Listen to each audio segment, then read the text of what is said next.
Amazing is back. Stays on his feet for the touchdown. Back and forth we go in Landover. What a ball game. Opening weekend rolls on with the return of an old rivalry. Tennessee, Georgia Tech is back. Football is back.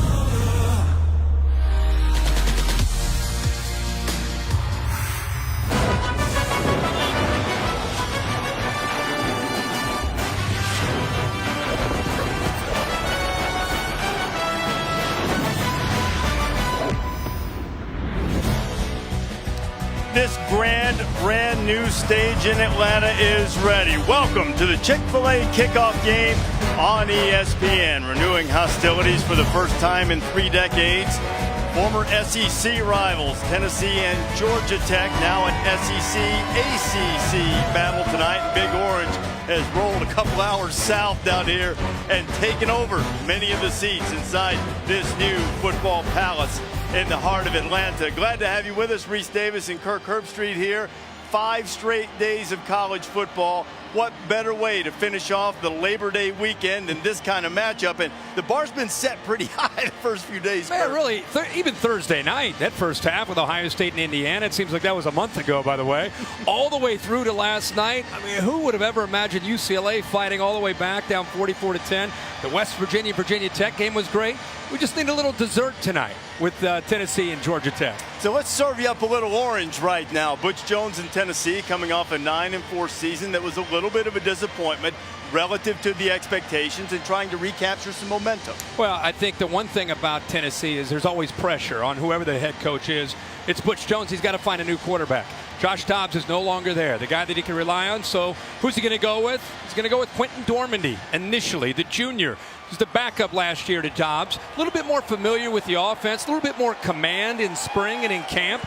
That's why he will get the nod over the redshirt freshman Jared Garantano. One thing to remember about this young quarterback or inexperienced quarterback are the playmakers around him. Tennessee, even though they're young and maybe some inexperience, they have electrifying ability. John Kelly takes over at tailback, and Juwan Jennings, who made so many big catches last year, will be the leader now on the outside at wide receiver. It's exciting to see kind of this new era of offense, and let's see how Dormandy does in his first career start. And an old era of offense for Georgia Tech. It's something that Paul Johnson has grown tired of hearing the questions about because they move the ball with the triple option. No matter what they do, they'll have a new quarterback tonight. Yeah, they have a new quarterback making his first start as well. Taquan Marshall is a guy that has quickness. The door opened up for him in the spring. He's a guy that's familiar with how to run this scheme. When the door opened up, he took advantage of it. Now, he's a guy, when he gets out on the edge, he can make things happen like a lot of these Georgia Tech quarterbacks. And we'll see how he does or if they make a change themselves. And another guy that has ability around him. This is a guy that will be in the middle, the B-back, which to us means fullback. Cavante Benson, you see his size, 5'11", or 5'9", 211 pounds, which means he's short, low center of gravity, very tough to bring down, and electrifying speed. Ran a 10.6 in high school in 100, so it tells you if he can get a crease, he can take it to the house. 10.6, 100 meters, squatting 600 pounds. Is that any good for hitting the hole quickly or the rambling wreck? Not far away from campus. The Jackets are lined up and ready to run out through that old leather helmet. And it is also football time for Tennessee. About ready to kick it off.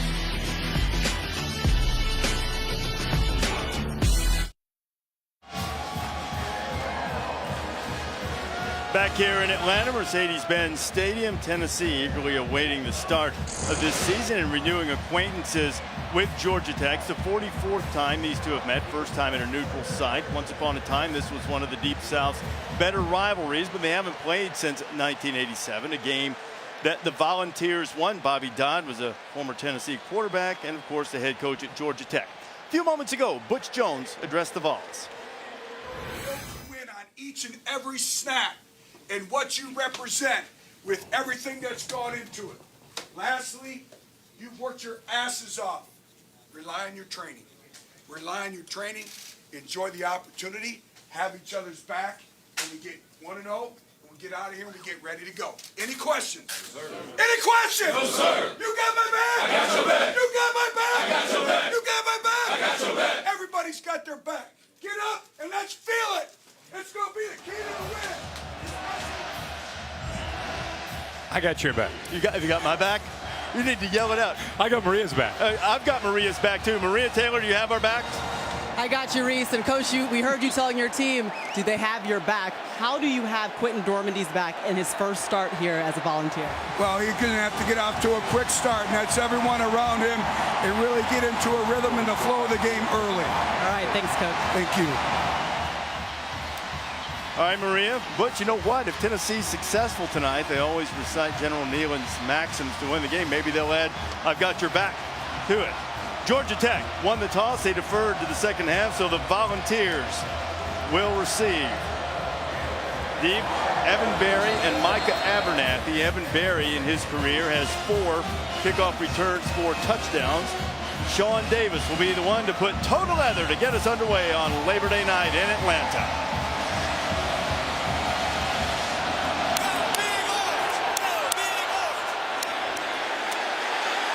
And this is Berry.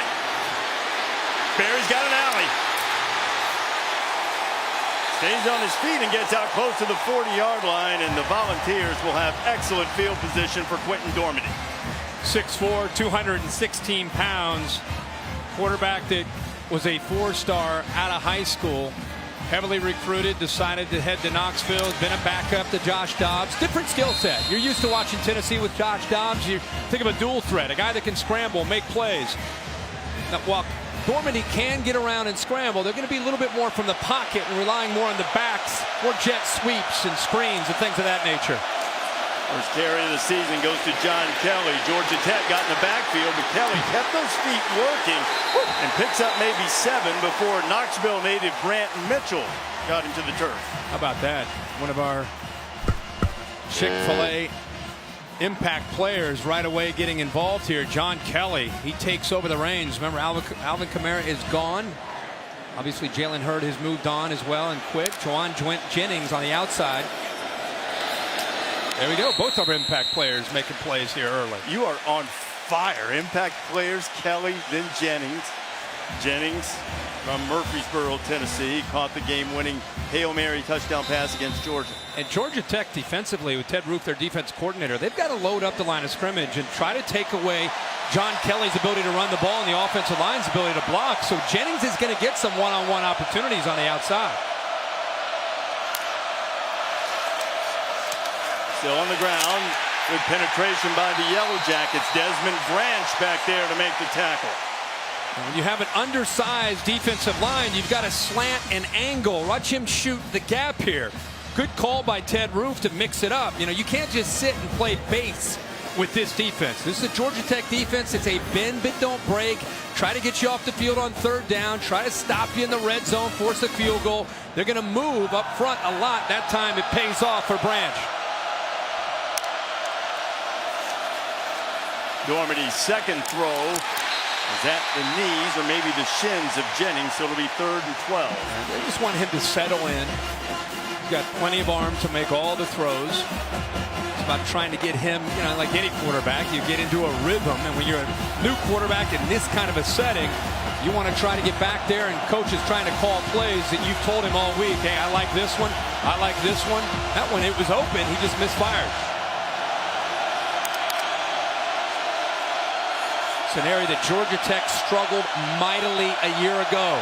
126th in the nation out of 128 teams at getting teams off the field on 3rd down. Nearly half the time teams were successful. Dormandy needs 12, has time, fires, and is deflected and knocked away. And again, it is the Knoxville native Brant Mitchell making a play. Grew up a Tennessee fan, and he's made a couple of plays against the Big Orange so far. Yeah, I was going to say, there's Ted Roof, the defensive coordinator, has got to be happy with that stop. But you're right, Mitchell is fired up to play this game. He actually, without him sinking in coverage, that's a conversion on 3rd down. The ball is well thrown to Tyler Bird, but let's give a nod to Brant Mitchell. Went to Webb School in Knoxville there, makes a big play.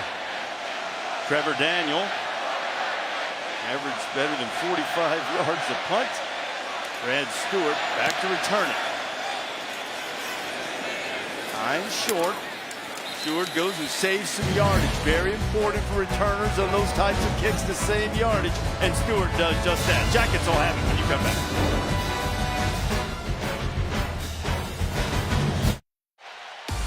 If only they could really build stadiums this quickly. Broke ground on Mercedes-Benz Stadium late 2014, 39 months, and it's a state-of-the-art venue. Now, not quite ready to open and close the roof in 12 minutes like they will be when it's all done. So the roof has been closed for the Falcons preseason games for Alabama, Florida State on Saturday night. And also tonight, Tennessee and Georgia Tech. Volunteers punted on their first possession, and the toss on Georgia Tech's first offensive play goes to Quay Searcy as DeQuan Marshall making the start at quarterback for the Ramblin' Wreck. 5'10", 180 pounds, incredibly quick. Now remember, even though he hasn't made a start, this is his third year in the system, so he's very familiar with how this offense, how the offense operates. And actually, go back to 2015, he was an A-back. I mean, so he really, an A-back for these guys are the flex backs that you'll see kind of to the outside where a tight end normally would be, a little bit off the line of scrimmage. So he's seen this offense from a different perspective. Quarterback draw, Marshall squirting his way up to across the 25-yard line. Third down and short coming, and that's where Tech makes a lot of its money as we take a look at tonight's impact players brought to you by Chick-fil-A. We mentioned Cravante Benson, who'll be the fullback. Quay Searcy, they've got to try to get out on the edge. On the outside for Tennessee, defensive end Jonathan Kongbo is a great player, moved him from tackle out to end. And also, we'll see Rashawn Galton, usually a nickelback, but they're going to play him at corner tonight just because into the boundary because of the type of offense that Georgia Tech runs. It's very physical. Third down and 3 for the Jackets. About 42% a year ago, and they'll toss it wide again, and looking for the edge is Nathan Cottrell, and Tennessee will swallow up another Knoxville native, Daniel Batuli, there to stop him, and the Jackets will go 3 and out.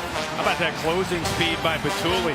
Boy, he came flying at the end of this play at the outside linebacker spot. Remember, Tennessee has repped this offense over and over and over from spring ball all the way through, and that is outstanding range. A 6'3", 240-pound Daniel Batuli. I questioned whether he was ready for prime time, and our Big Ten officiating crew has issued its first sideline warning of the night. Tennessee's sideline drawing that it'll be a penalty later. Think about that. They have worked since spring football. The coaches have worked since February on this one night, and the players have been working on it since spring ball. They go through camp. There's Georgia Tech periods. I mean, it's all hands on deck tonight. And nearly a week of it in the spring. 4 days of just Georgia Tech in the fall, and an excellent roll off the punt. Marquez Callaway couldn't make the catch, and it'll roll out of bounds inside the 20, and the Volunteers will take over at their own 18. Saturday, another early season big time game. Oklahoma and Ohio State meet at the Horseshoe Columbus, 7:30 Eastern Time Saturday night. Kirk and Chris Marine will be on the call. College Game Day will be in Columbus as well. 7:30 Eastern Time. You'll see that one, and what an opening day Baker Mayfield had. Only had one incomplete pass, and the Sooners' easy win against UTEP, and you see what happened last year when Barrett was brilliant. I've seen some recent comments from Baker Mayfield about how it stung to see Ohio State sing their fight song, their alma mater there on their field, and how fired up they are to have a chance to avenge that night. After that 56-yard field possession, punt gave Tennessee poor field position. John Kelly picked up a yard or so on first down, or at least second and long. Georgia Tech just wants to do the best they can against that powerful offensive line and that running game of John Kelly. Again, just to reiterate, just want to try to get Dormandy in those obvious passing situations. Get after him. Draw, Kelly. Didn't fool anybody. It'll be 3rd down and 8. And on the subject of that offensive line, you have Drew Richmond suspended tonight. He was going to play tackle. He also had an injury to Chance Hall in the preseason that made Tennessee a little thinner. And I think the one thing Tennessee's offensive line is trying to adjust to is Desmond Branch, 99, the junior. He has been disruptive here in these first couple snaps for Tennessee in these first couple drives. It's right here on the inside. Recognize the name Branch. His brother Allen played for Michigan, played for the Patriots, has a couple of Super Bowl rings. Ed Roof calls him slippery. Slipped into the backfield a couple of times. Here they come again, and dropping it underneath to Jennings. Jennings looking for the edge in the first down marker, and he runs over a defender, but a good hit there from Lawrence Austin. And they'll mark him short of the first down. And Austin, one of twin brothers in the Georgia Tech secondary, makes a strong hit on the larger Jennings. Well, he tracked him the whole way, just kind of sat back, just kind of sitting and waiting, reading the quarterback's eyes, waits to see him make this move, comes across. Now it's about just trying to get there. Actually comes from behind. The deeper safety actually comes up and makes the play. The leader of that back there is Lawrence Austin. Twin brother Lance was chasing him too. That was a really strong hit. Jennings had some momentum but couldn't get to the first down marker. And now Stewart will haul it in the punt inside his 30. And he'll wiggle his way up for just a few yards on the return. And Georgia Tech will try to get that option attack rolling when you come back. The 2017 Chick-fil-A kickoff game is brought to you by Chick-fil-A. Start game day strong with the new Breakfast Hash Brown Scramble Bowl. And BMW. We only make one thing, the ultimate driving machine. Aerial coverage provided by Goodyear, committed to honoring Flint-worthy athletes who demonstrate hard work on and off the field. Goodyear, official sponsor of the College Football Playoff. College Football Playoff National Championship game will be right back here in Atlanta. Mercedes-Benz Stadium coming up in January. We talked about how Tennessee has worked very hard to prepare. One thing Paul Johnson has told us is everybody prepares and then they show something different the night of the game. It takes them sometimes a series or two to get comfortable with how the team's going to attack. The triple option, and Tennessee plays it beautifully on the pitch. Clay Searcy had nowhere to go. Dive was stopped, quarterback forced to pitch, and then two balls there to get him. You always hear assignment football when you talk about defending the option. You're right. Somebody has to account for the dive. That time the linebacker came down. Quarterback was taken by Kongbo, and then you had a couple guys out on the outside on the pitch. Perfectly defended. One of those guys, Kirk, was Colton Jumper. Bob Shoup told us yesterday, if the Vols play the option right, Jumper at the Mike linebacker to have 20 tackles or so tonight. Him and Nigel Warrior and Abernathy have a chance for a lot of tackles. There's a tackle in the backfield. Daniel Batuli, the sophomore from Antioch, Tennessee, has made his presence felt a couple of times. Boy, he has such great range and athletic ability. He's right up here. Nobody's able to get up to that second level, so he's free to be able to chase down the quarterback. Not only that, but you also have the pitch man completely taken away by Nigel Warrior. So Bob Shoup right now has a good feel and is dialing up the right defense here early in this game against this option attack. And again, they get Georgia Tech into a nice third down situation. Marshall gonna scramble out of there, and he doesn't get close. Slammed to the turf by Cortez McDowell. McDowell cleaned it up, but how about Darrell Taylor's effort to not give up? He read pass and then came back after he saw a quarterback draw, forced Marshall to cut to the outside. But this Vols defense, man, they are showing some team speed right now against this option. You wonder about defending the option and the speed of it. So far, so good. Tennessee. Georgia Tech will punt it away. Fair catch signal for and made by Marquez Holloway. Just a Callaway, I should say, a step or so inside his own 20.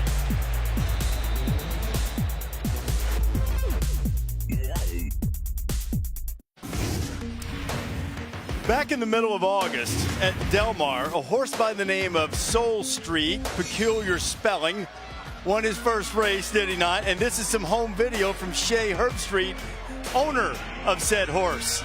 Oh, that was funny, man. That was our first race. We won. We won. And so tonight, he's about to go in a huge race. The Bear is actually involved in this. Joseph Scott Galloway, a lot of other buddies. We own the horse, and Bob Baffert trained him. Mike Smith's running, or going to ride him. And he runs in 10 minutes out at Del Mar, a really, really big race. So when Herbie, for about 1 minute and 25 seconds, goes silent, which will be a television first, by the way. I've got your back. I'm counting on you. You and Maria will have it for about 1.5 minutes. Maybe we'll take a look back at the race if we can. I would like to let you know that if that horse wins the Derby and you get rich, I'll never forgive Bob Baffert who this relationship started when he was a guest picker on College Game Day. Yeah. I will then tell Bob that I've always been a real Nick Zito guy anyway. Oh, man. Best of luck tonight, Herbie. Hope Soul Street comes through. Dormady got ripped as he threw it, and they're going to say the ball hit the ground. It'll be 3rd and 10. More pressure coming, this time coming from the secondary, and A.J. Gray getting back to Dormady. I'll tell you what, there's a great look at it. 5 gets through clean. A little confusion up front. They didn't kick to the outside. Late delayed blitz, I think, maybe caused a little confusion for Brett Kendrick, who's playing at left tackle spot. One thing, Georgia Tech, a team that struggled to get pressure on the quarterback, not just last year, the last 3 years. Man, they've done a nice job these first couple series of getting after Dormady. More pressure coming. Dormady gets rid of it and almost intercepted, just out of the outstretched hands of A.J. Gray. Getting back there was Antonio Simmons to put the heat on Dormady. How about this? So you can get this kind of pressure for Ted Roof, the defensive coordinator, from out here with Simmons when you have that ability to rush 3. They're only rushing 3. They've got 8 guys in coverage. And look at that. He's throwing into a lot of traffic there, but Simmons being able to get off the edge, who they say is their best pure pass rusher. Boy, he just went right by Marcus Tatum that time. Tennessee will have to punt it away. Brad Stewart back to return. Punt from Trevor Daniel. Daniel driving Stewart. Hey, he just airmailed him. Hit it right over his head. Stewart will haul it in at the 10 on the bounce and step out of bounds. What a punt from a school that has a history of brilliant punters. 70 yards on the punt. That'll flip field position for you. We talked about Oklahoma, Ohio State this weekend. What about this one? Number 12 Auburn going into Clemson. Tiger versus Tiger, 7 o'clock Eastern time on ESPN. Jarrett Stidham, after a couple of years off, got for almost 2-year calendar years off, got back in the groove for Auburn. Kelly Bryant looked solid in the opening game for Clemson. That'll be a great one. Yeah. I think we're going to find a little bit more about each team and each quarterback, obviously, against much better defenses this week. Back to the triple, and the B-back, who's the fullback. Levante Benson gets it, and he drives forward. And there hasn't been anything available for the Georgia Tech offense yet, but Johnson, historically, Kirk, has been a master at making adjustments, changing the blocks, changing the guys reading to try to keep the defense off balance. Yeah, he's trying to come up with an answer to Bob Shoop right now, because Bob Shoop's one step ahead of him. Guy that was under siege last year from some of the Vol Nation because of the way Tennessee's defense, they gave up some points, 29 points a game, but they had a lot of injuries. Try the counter option and the pitch. Cottrell headed to the corner, and it's across the 20-yard line, maybe close to the 22.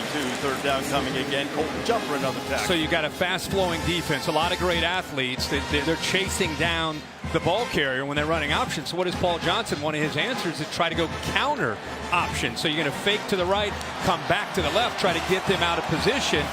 Picked up a few yards, gives them a chance here on 3rd down, but still Tennessee's defense able to get back in position, keep him short of the 1st down. Red wing wreck yet to convert on 3rd down tonight. And now they have Benson lowering his pads, still on his feet. There are a lot of orange jerseys having to wrestle down that big fella as he gets across the 35, and a 1st down for Georgia Tech. They brought the left guard around, Parker Braun. Some young players up front in that offensive line that are probably trying to settle in. It's not just the skill players, but big 75, he'll come right towards you, picks up a nice block and gives some the instincts that time of Benson. He's able to cut back underneath that, and that gives you an idea about his leg drive and his low center of gravity.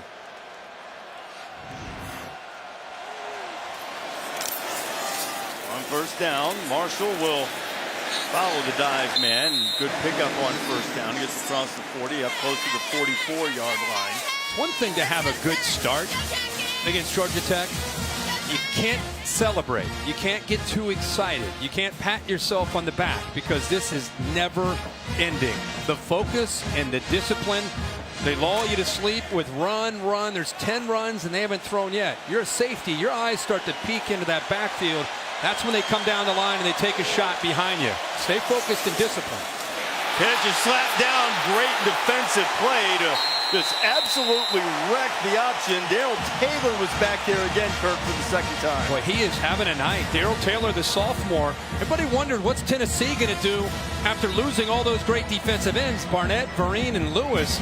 They've got a great group, and we're seeing it tonight. Darrell Taylor just too quick. I think he surprised Marshall with how quick he got in there. He wasn't ready to make the pitch. When you run this offense as a quarterback, that's the first thing you got to be ready to do. In case they collapse down in a hurry, you got to get the ball out. 9-yard loss leaves the Jackets with 3rd and 12. Marshall, first throw of the night is complete. June has it. He's racing free. And Ricky June will be knocked out of bounds at around the 20 and a big play on 3rd down. Not something you see a lot of from Georgia Tech on 3rd and long like this, an obvious passing situation. But how about Marshall making that throw, and then June not only gets open, but he doesn't give up on the play. Great route, perfect timing, but then he cuts back inside away from Justin Martin and picks up about another 30 yards. A 44-yard gain, and how about that dime that he dropped right over Nigel Warrior and put it right on June. First threat of the night for either team. Marshall had an alley, but just getting a hand on his shoe was who else? Taylor.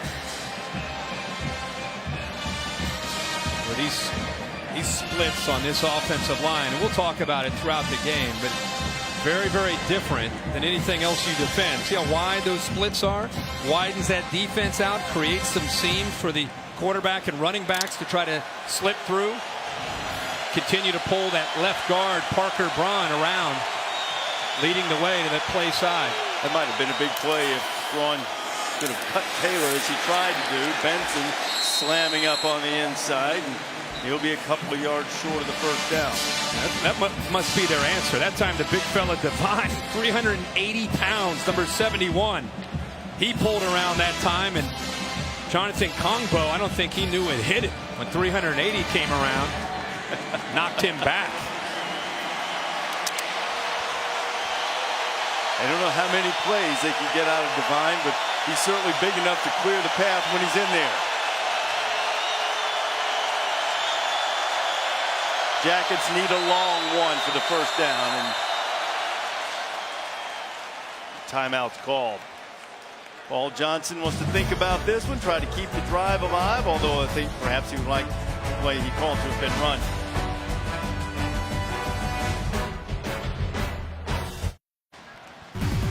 If you're a college football fan and you don't have the ESPN app, I have no idea what you're thinking. Fans' best friend, you can see every show, you can see highlights across the board, not just college football, but this time of year, you want to see a game, it's almost certainly there. Just download the app, access the live scores and news from anywhere. Download the ESPN app now. Okay, they are in the gates in the horse race right now, so we've lost Herbie for about a minute and a half or so, but a 3rd down coming right now for Georgia Tech. This is the best drive of the night for either team. Cottrell in motion. Marshall follows, knifes his way down to the 10, and it'll be a first down for Georgia Tech. It'll be 1st and goal for the Yellow Jackets. Well, Marshall ran right out of his shoe on that play. The junior from Hamilton, Georgia, which is about an hour and 15 minutes down the interstate from here in Atlanta, making his first start of the season.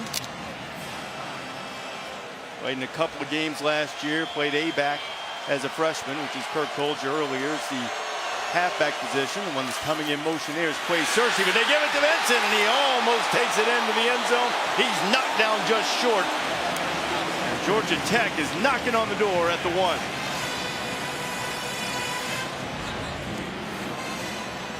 Look at Benson with that low center of gravity. He runs right through Batuli. Really, this drive, they've done a good job of mixing up enough to be able to open up the middle.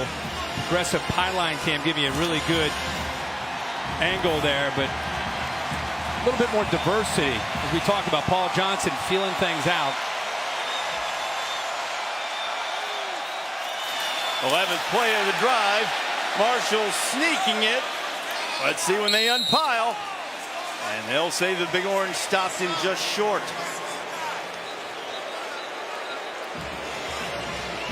If I'm Marshall, or I'm Benson, I'm asking Paul Johnson, can I follow Shamir Devine at 380 pounds behind that right guard?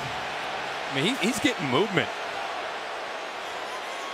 On this drive, the Yellow Jackets are 3 for 3 on third down, but with the nose of the football almost touching the goal line, barring some type of negative play, you got to think they're taking 2 shots at this if they need it.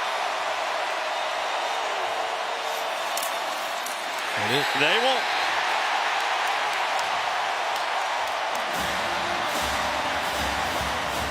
Touchdown Georgia Tech in the Ramblin' Wreck behind Jaquan Marshall on the board in a vintage Paul Johnson drive that ate up over 6 minutes on the clock. 6:51 to be precise. Watch that right guard. That's the way you want to go. Right behind him at 380. He actually played, I think, either all of that drive or most of that drive. And that is a great job of adjusting. As you said, almost 7 minutes, 12 plays, 86 yards. Great job by Paul Johnson and this offense adjusting to that team speed from Tennessee in those first couple drives. When you play these option teams, that's what you wonder about. You can stop them for a while, but do you have the resiliency to continue to stop them time after time after time after time? 7-0 Georgia Tech has the lead. 6 seconds remaining here in the first quarter. I lost you just for a second. Yep. How'd Soul Street do? Started fast, got to the break at the turn, and was in first place. And there's some bad men, bad horses coming around that turn. Down the stretch, he ran out of gas. I think he finished up in 5th or 6th. But he'll be back. He'll be back. I'm sure he will. I think he used a lot of energy there. Look, here are a couple of the co-owners, Herbstreit Galloway, Darren Brown in there with Chase Herbstreit, your youngest son. Oh, man. Watching. It's fun. Yeah. But I will tell you this. While watching that, I also realized that Marshall's throw on third down was about probably as important of a play to keep that drive alive and give maybe kind of even that playing field against that team speed at Tennessee as much as anything. Evan Berry had a good return in the opener. Evan Berry headed for the rail. Now back to the middle and knocked down at the 45-yard line. I so desperately wanted to be able to give it down the stretch. He comes, but he couldn't quite get loose. But a great answer from Tennessee to end the first quarter. Well, that's the second time he's come close to getting out. It's a good job of blocking actually up front. He hits that perfect timing. Kicker actually tries to get involved, but great effort by Tennessee blocking downfield. And Vols are going to start in plus territory, try to even the score.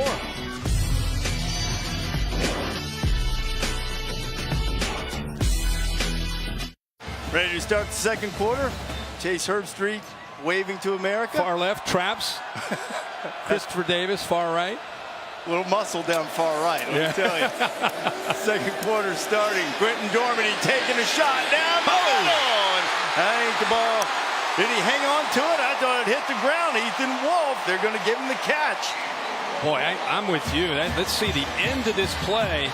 The Tennessee wants to snap this ball as fast as they can. They don't want to give him a chance to look at it again. That's smart. Ball's threatening, and they won't be able to do it.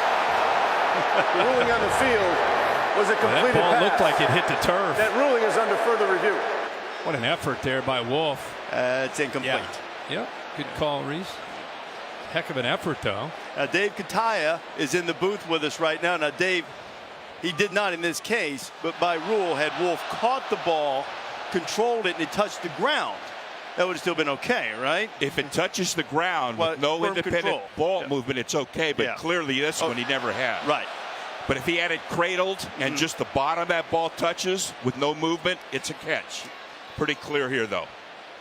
No question. The ball came loose and bounced, and he controlled it. But they'll fix this up. Our Big Ten crew, Tom Kissinger's our replay official tonight. Shouldn't this be a 5-second look and we're out? Yeah. I don't know. There's really nothing. There's really nothing to see. I don't see anything there. I mean, I don't know. I don't know what's taking the time, to be honest with you. Now, they moved the chains. Could it be that they're going back and making sure they've got the line of scrimmage? Yeah. Well, that's the key. When you have to reverse a completed catch to an incomplete, there's a whole kind of process. You have to remember, find out where the previous spot is. You have to check the clock. So it does expand the time of review, but it shouldn't expand it that much. Well, if you guys would just stop missing things on the field, Dave, Wait a minute. I'm standing up here with you. After further review, it was an incomplete pass. As a result, it'll be 2nd and 10 at the 45-yard line. The clock will start on the snap. And I was just kidding, of course. Officials doing a great job. John O'Neill from the Big Ten making the call. It'll be 2nd and 10. Still love the effort by Ethan Wolf, the No question. senior, laying out, almost coming up with the catch. And then I also love Dormady, presence of mind to hurry up to get to that line of scrimmage, try to get that snap before the officials could take another peek. And Dormady put one right on the usually reliable Juwan Jennings, and he just dropped it, 3rd and 10. Yeah, he just took his eyes off the ball. He's trying to make a play after the catch, but Jennings, who's their best receiver, watch him take a little peek. Thinks he already has the ball secured. Durham is closing in on him.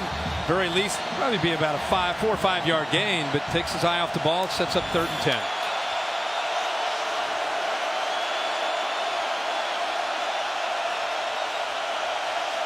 Josh Palmer, the freshman, is checked in for Tennessee. Boy, they high on him, making his debut tonight at wide receiver. They'll throw underneath, and a big hit. Kelly makes the catch. But man, oh man, Georgia Tech is bringing the lumber. That was Victor Alexander that hit him first. The other thing they continue to do on 3rd down is they're rushing 3, and then they're dropping 8. He's able to sit back, read the quarterback's eyes. He knows exactly where that 1st down marker is. Comes up, boom, is able to make that big hit, and he's 3 yards short of the 1st down.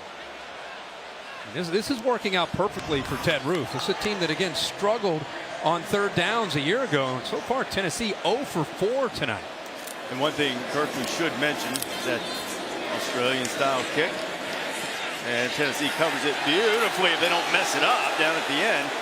And they were able to keep it from crossing the plane. Larry Scott, the offensive coordinator, new offensive coordinator for Tennessee, calling the plays for the first time tonight. It's the 3rd straight 3 and out for Tennessee. The progressive pylon cam, and right on the goal line. Oh, you got to keep that thing out of there. Did a good job on it. Evan Berry, another good special teams play. Early moments of the 2nd quarter here in Atlanta. Georgia Tech on top of Tennessee 7-0. Reese Davis, Kirk Herbstreit, Maria Taylor, and our entire crew. Glad to have you along. Hope you had a great Labor Day weekend, and this is a terrific way to cap off 5 straight days of college football. Seemed like Georgia Tech held the ball for 5 days the last time they had it to drive for the touchdown. Now they had a 12-play, just under 70-minute drive, and this really set the tone and kept their drive alive. 3rd and long. And Georgia Tech is able to convert to Ricky June. They got the B back. Trevante Benson established in the middle, and then eventually Marshall took it in behind the big right guard, Shamir Devine. So an outstanding drive, very balanced, mixed up the looks. And as a result, the adjustments that Kirk talked about, you saw the difference in the first 2 drives and the other one. And here's another big play in the running game from Quay Searcy. And Searcy, who last year averaged 18 yards per catch, did some damage on the ground on the toss. Watch 28, J.J. Green. Watch how quick he gets out there. The pitch is out there. Tennessee is as fast as they are. That play hits so quickly to the perimeter that they can't adjust and get out there. So again, you're worried about the fullback, the quarterback, and now they come around. It's kind of their version of like a jet sweep, and it's around the corner before you can stop it. Back to the fullback. Benson powers up close to the 25, and that's why you'll see historically the A-backs sometimes have gaudy rushing numbers, guys averaging 10 or 11 yards per carry. They get their opportunities, and Paul Johnson, like a mad scientist over there, just waiting for the right time to push the button. You know, he gets some feedback occasionally from some of the offensive staff, but he's been doing it for so long. He knows every defensive look that tries to stop this offense and how to answer it. And this time Tennessee had the answer, and again it's Taylor. He's had a fine night dealing with the offense, and it'll bring up 3rd down. Yes, he has really stepped up and able to just kind of the instincts and awareness. See how he shot through the gap, eyes were up, gets his eyes on that quarterback and sets up another big 3rd down. Now can Tennessee put some pressure of their own on Taquan Marshall? We've seen Georgia Tech do it to Dormady. This is not the comfort zone for Georgia Tech traditionally in these kind of situations. This is where you want to try to get them. Decline Marshall. Stewart has it. He's got a first down out to the 40-yard line. And another big-time third down throw from the young Georgia Tech quarterback. And I don't understand the cushion here by Justin Martin. Third down and about 7. And look at him back. He's already at about 7 yards. Then he's backing out. Makes it so easy for Marshall to throw the football out there to Brad Stewart. Then he misses the tackle for more yards. A poor play in that case by Justin Martin. Got to tighten up the coverage there, not give away the easy throw. Marshall. Pickup of 2, maybe 3. Batuli among those on the stop.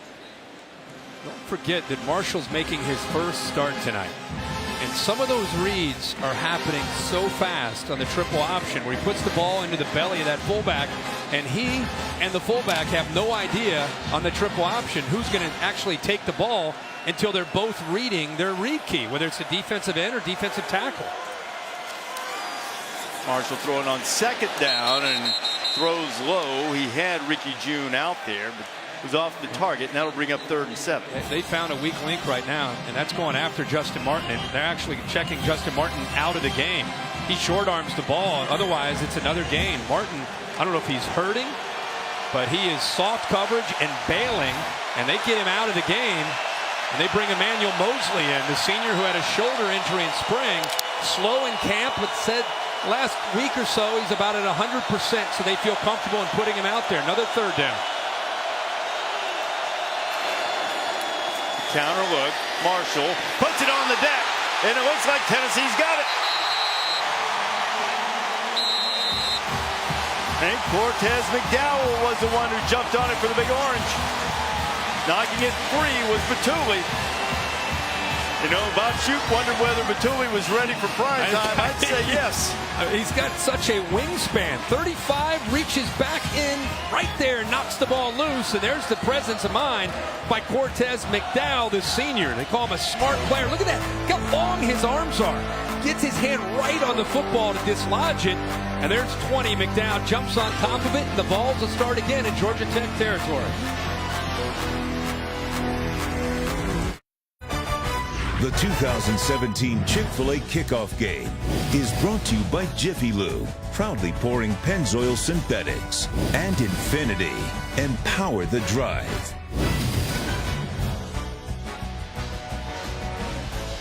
A young Peyton Manning. Oh, so many great players have come from both of these schools. Peyton Manning, most recent announced class from the College Football Hall of Fame. We saw Calvin Johnson was on the ballot for the class that will be announced next year during championship weekend.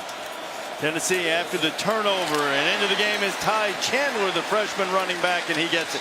Ty Chandler out of Nashville, Montgomery Bell Academy, a great program in Middle Tennessee, great high school program. And tell you what, he is a great high school football player, showing he's ready for the big time in the SEC. The coaches said he had a great camp, explosive, physical, picked up the offense very quickly, and he's going to get his first chance. That's his first collegiate carry. More than 2,200 yards, 39 touchdowns. Montgomery Bell, Quentin Dormady looks like he wants to take a shot, throws it into traffic, and that was ill-advised, looking for Jennings. Yeah, he didn't see him. Georgia Tech fools him there with their coverage. He's got a crossing route, and he just underestimated and just kind of lost the robber in the middle of that coverage. Very fortunate that that ball was not intercepted. Like Corey Griffin kind of sunk in coverage, and quarterback just did not see him. Tennessee has only one first down tonight. An area that we told you that the Jackets really struggled last year was getting teams off the field on third down. Ted Root said it was the key, and they've done it well so far. Dormady fires, first down balls. Jennings has it inside the 35. That time they do a nice job of picking up the blitz and giving him some time. They're going to shoot right through here. See the tight end with a quick slant, kind of a double slant look with the tight end Wolf and his favorite target, Jennings. Jennings that time holds on, secures the ball, gets ready to be hit, and gets the first down. Jennings A little bit shaken up after taking that big hit from Lawrence Austin. But it's a first down for Tennessee. Their second of the night. Kelly's into the open field. Inside the 20. Kelly driving inside the 15. And another first down for the Big Orange. That is a great job on the right side of that offensive line. 75, Ja'Shawn Robertson and Trey Smith, the right guard, the true freshman. One of the most highly touted freshmen in the country. Blowing Georgia Tech off the ball and open that up for John Kelly. Pickup of 22, right back to him. Kelly turning the corner. And he is greeted by Brant Mitchell. So they pound you up the middle. Georgia Tech starts squeezing down, and then they go to the outside. That time, Big Trey Smith, 73. Keep an eye on the right guard. 6'6", 320 pounds. Everybody in the world wanted Trey Smith. And as Butch Jones said, you know, the greatest thing about him has been his attitude. He's kind of changed the culture, kind of a tough guy for an offensive lineman, which I love to see. This is where offensive linemen need to be tough. Balls can get a first down without scoring. You have to get it to the 2. Pressure coming, high snap. Dormady throwing it up and too high. And he's out there looking for Brandon Johnson. It'll be 3rd and 5. He did a heck of a job just to be able to get the snap and then also not give up on the pass. Give you an idea about his athletic ability. That's a one-handed snatch, and then instead of just aborting it, he still stays in rhythm and timing and tries to put the ball up to Johnson. A little bit more air, and that would have been a heck of a play by the quarterback.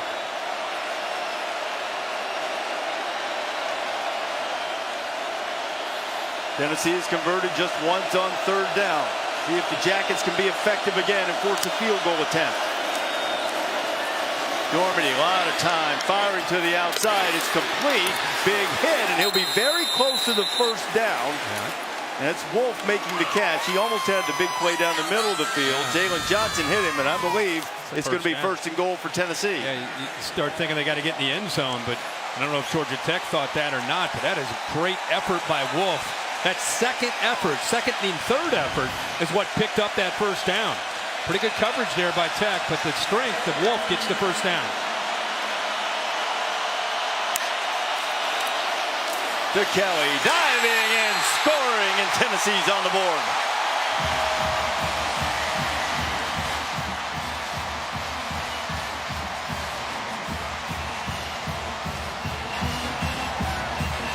They finally take advantage of positive field position. Started this drive in Georgia Tech territory.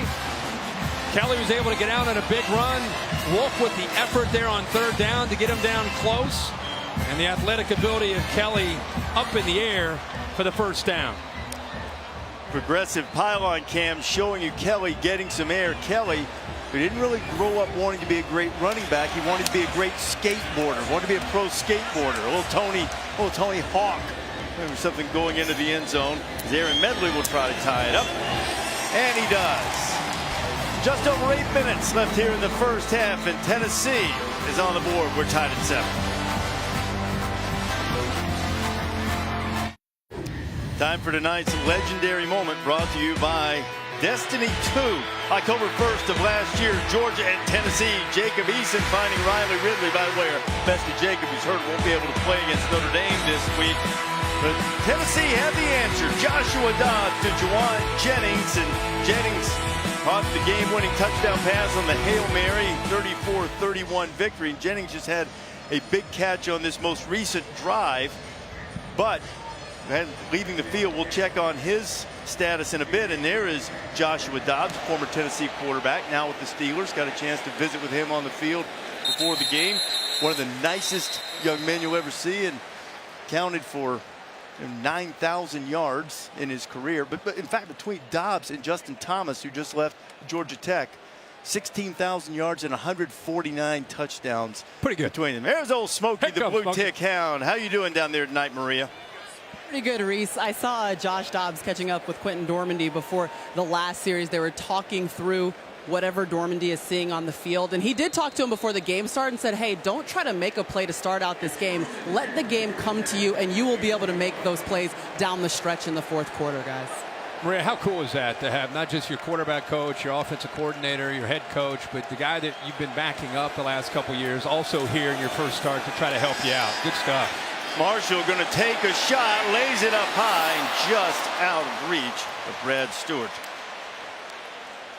Tennessee getting some pressure, pretty good effort there to put that ball up in the air, but if nothing else, it does stretch the defense. It lets the defense and reminds the defense that if you're going to load up, we're going to take some shots. And Brad Stewart, you know, up against a safety, that's a matchup, or even a linebacker there. McDowell, yeah, that's a matchup obviously they're going to take. So I like the play call there. You know, puts them behind here at 2nd and 10. I like the call by Paul Johnson.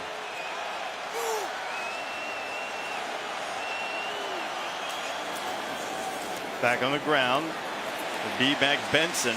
And when you know that you've got the inside run working, you can take a shot on 1st down and still wind up with a 3rd and 3. Yeah, I mean, they're starting to run the football, and I think they're starting to get to that 2nd level, get to those linebackers, especially in the middle. With Colton Jumper, Elliott Berry right now in the game as well. We still have Emmanuel Mosley, who is in for Justin Martin, playing at the field corner. Kersey in motion, and Marshall dives ahead and picks up the 1st down. The linebackers took the big fullback Benson out there.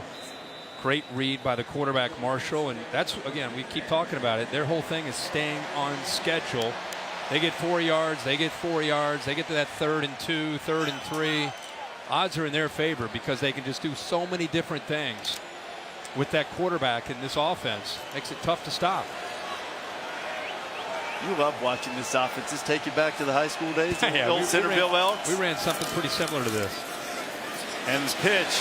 Benson this time getting the pitch on the corner, and oftentimes that B-back stays inside. And there's another little wrinkle from Johnson that gets Benson in that speed on the edge. You know, and what this does is it's not just the physical part of defending this option.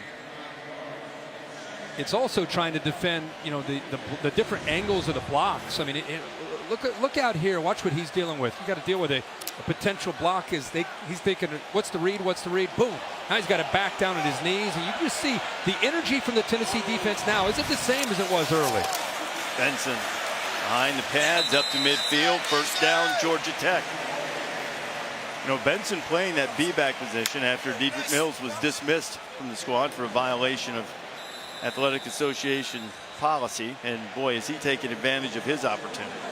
Paul Johnson and his staff do a great job of recruiting guys that can eventually grow to become a B-back or a fullback, but they're all kind of recruited with the A-back, the flex back mentality. You're either a high school quarterback or you're a high school tailback, and eventually you either grow in to become that fullback, but they all have similar skill set.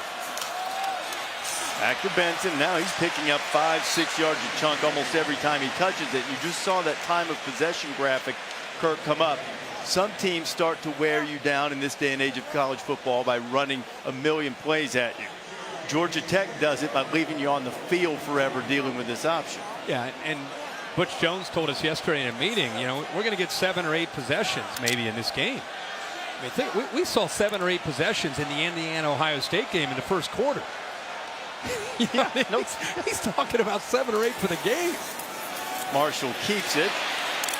He gets down close to the 1st down. I think he's going to get another 1st down. He's keeping the Tennessee offense over there on the side. To your point, in that Indiana-Ohio State game that you and I saw on Thursday night and you called, there were 100 offensive plays in the first half of the game. Ohio State ran 42 of them. You know, Georgia Tech won a game last year, a game in which they ran 41 offensive plays. That was fewer. I mean, you know, but that's why it's so hard to get ready for these guys. It's just a completely different challenge. Cersei going to the corner. And I think if you're getting ready as a team, not just the defense, I think that the Tennessee offense, one of the things they're trying to guard against is pressing. Feeling like, oh my gosh, I don't know how many more possessions we're going to get. We better make sure we put points on the board. Tech's been able to run some plays tonight because they've had the ball so long. 8 up nearly half of the first quarter with their scoring drive, and they've got a good drive working here that's gone down to the Tennessee 36.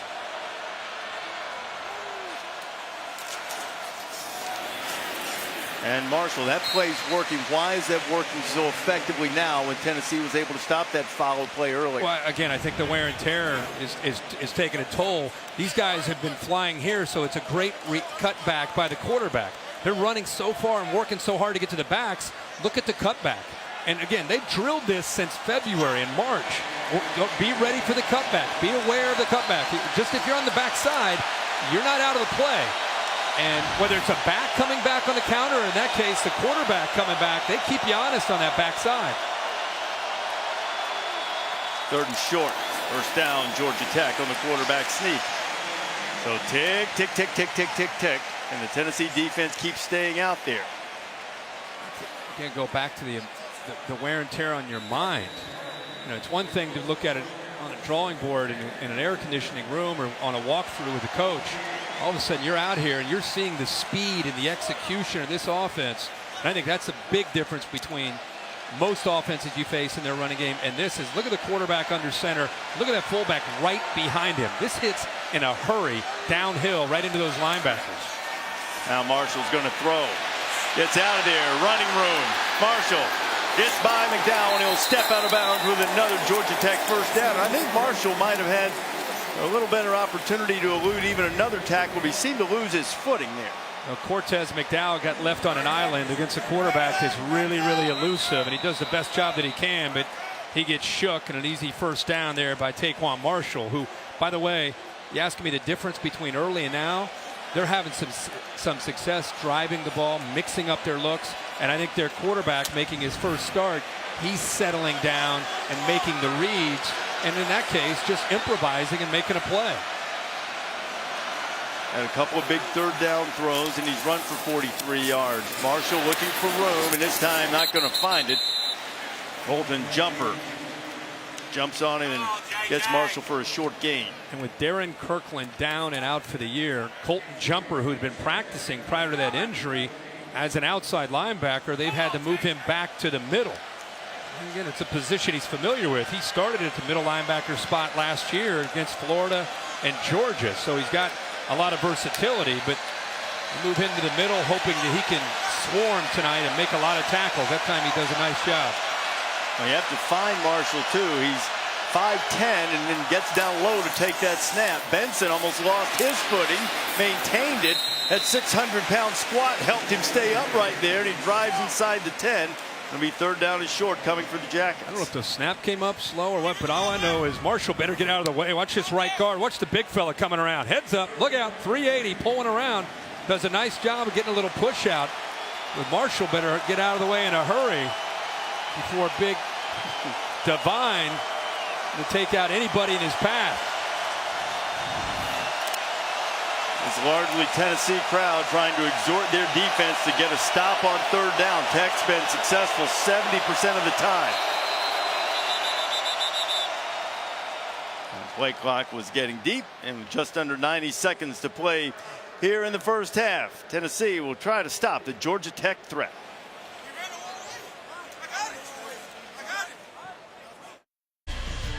Aerial coverage provided by Goodyear, watching over the hard work and determination of blimp-worthy athletes for more than 60 years. Goodyear, an official sponsor of the college football playoff. So a 3rd down facing Georgia Tech. This will be the 14th play of the drive. Okay, we're going to watch this play. We thought this was going to be 3rd down and 3, but officials looked at this and the knee went down. Cavante Benson on the 15, so now the timeout by Paul Johnson kind of backfires on him there, because I don't know if the officials would have picked that up. And with the time, they were able to take a peek at it and move it back to the 15. Well, now we're saying they're going to move it back, but I'm looking down at where the officials are now. Oh, they haven't done it yet. So they're looking at it, and here's. After further review, the runner's knee was down at the 15-yard line. As a result, it'll be 3rd down, 9 yards to go. The ball will be spotted on the left hash. Clock will start on the snap. As you know, what a difference that is for a Georgia Tech offense. They've been living in that 3rd and 6 or 3rd and 4, 3rd and 5 range most of the night. Well, this changes things, and that is a huge break for Butch Jones's team and a tough one for Paul Johnson. But here's the other thing, Kirk. Georgia Tech's had the ball more than 6 minutes again, and they get it to start the second half. And Tennessee, best case scenario, going to wind up with the ball with about a minute to go in this half. Dormady hasn't been out there in a while. Now we'll see if the Rambling Wreck can convert on 3rd and 9 from the 15.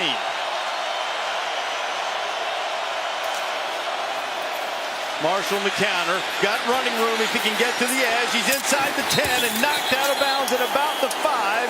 And I think Marshall got the first down. It's good of a game tonight as we've seen from Batuli. Watch how he doesn't allow himself to get out here. He's got to run out here and not get outflanked. He's waiting and waiting and waiting. And against a guy that's quicker than you, give yourself a head start and get out there. Force him to cut back in, but you cannot let him get to the corner. How about another 3rd down play from Marshall as Benson slams down close to the goal line, knocked down at about the 2, I think is where they'll spot it. How about 8 of 11 in the game for the Georgia Tech offense? 8 of 11. I mean, that's wheelhouse material for Paul Johnson and Georgia Tech. That's exactly what they want to see from their offense to be able to kind of keep that rhythm going. Well, coming up in a minute 15 of game time, the Mercedes-Benz halftime report. Adnan Vert, Joseph Scott Galloway, who made his way to the booth here, and Jesse Palmer. Jesse, coming up at halftime. $1:15 to go now. It's a tie game, but it feels as if Georgia Tech has dominated this game largely because they've had the ball the entire first half. Yeah, I mean, they have controlled things, and yet it's 7-7. How this drive ends with a minute 15 to go, is Tennessee able to force a field goal, or are they going to give up a touchdown? And you made a great point. This defense, it's not the same in defending a team that's going to run it 100 times like we saw in a national championship game with Clemson against Alabama where they wore them down, but it is more about the mental fatigue where you don't get the ball. I mean, they possessed the ball for so long, and to start the second half, they're still going to have the football. They've even outpassed them by 30 yards. Benson slipped one tackle in the backfield and got into the end zone for the touchdown. Kervonte Benson. This dude's a load now. Well, he's got the combination of speed, but the power is the reason he's playing that B-back spot. And watch him push through this big linebacker, Batuli, at 6'3", 240 pounds, just enough to get across the line for that touchdown. With a progressive pylon cam, Khalil McKenzie had a shot at him in the backfield, but it's hard to just grab that leg and pull him down. That's what the squats do for you, right? Yeah. The hang cleans and the That's squats. what I'm told. Benson all 5'9", 211 pounds of him. Parents have talked about how he's really matured, showing up on time for everything, and boy, is it paying off tonight. 12 plays for a touchdown, 16 plays for a touchdown. Both of them about 7-minute drives. And then you're going to get the ball to start the second half. That's why they're such a difficult team to deal with. And look, long way to go. Oh, sure. But it feels like Tennessee really needs to regroup at halftime. When they come back out in the second half, they need to get off the Tennessee field. has 22 snaps. Yeah. We're almost to halftime. 22. Haven't been able to get John Kelly established enough just yet, though he does have the volunteer touchdown tonight. And we've got pro football a week from tonight, week 1, ESPN. Monday Night Football doubleheader, September 11th, Drew Brees and the Saints against the Vikings. That starts at 6:55 Eastern Time. Then at 10:15, Phillip Rivers and the Los Angeles Chargers against Von Miller and the Broncos. How long is it going to take you to get used to Los Angeles Chargers? I just can't. It's not quite there. It's going to be as bad as the Las Vegas Raiders. I mean, never get there. Yeah, that'll be tough. So Tennessee will have it. Just over a minute to play here in the first half at about the 27-yard line. Here's the game summary. Tennessee has had one good drive, but Georgia Tech has just dominated the ball. Not only have they dominated with the time of possession, you start thinking about Tennessee needing to throw the ball. Remember, Juwan Jennings went into the locker room. 5-yard penalty to be added to the end of the run.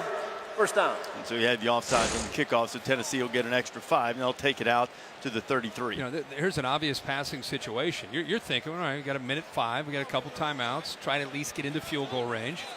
But you look around in that huddle, you got a quarterback that's never done this in a game where he's got to try to move the ball. He's more than capable, but he's never done it. His main target, Juwan Jennings, he went out early. Remember, Josh Malone graduated. Josh Smith is injured. He's not playing. So you got a lot of new faces out there in an obvious passing situation. Marquez Callaway and Brandon Johnson on the outside. Ethan Wolf at tight end. 4 receivers spread out, 1 back in the backfield. See if Dormady can go to work. Pressure, screen, beautifully set up if they can get a block, and they do. But Tech closed it well. And how about Brant Mitchell in there again? Nobody touched him, so he's gonna fly in there. But I've been really impressed with Simmons and the rest of this defensive front. Dormady on the out, and he completed it, and he was about an inch away from having that thing picked off by Step Durham, I believe. Step Durham took a chance. He read it perfectly. He was just a step or two late. He baited him, but the ball was thrown with some velocity. It gets by him, and good focus there by Wolf to pick up the catch, and then more yards after the catch. This could be a real momentum booster for Tennessee if they could get something on the board before halftime.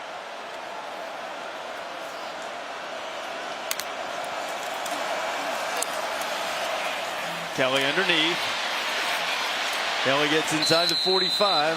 Clock will continue to run. 3 plays, and he goes to the guys that have some experience. Kelly twice and Wolf.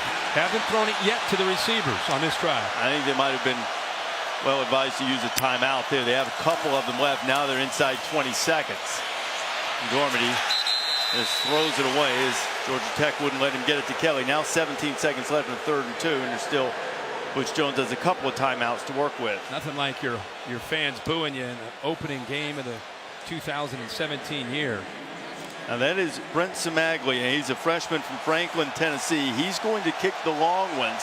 My spotter Mike Black, who was a great kicker at Boise State, said he was knocking him in easily from 53 in warmups.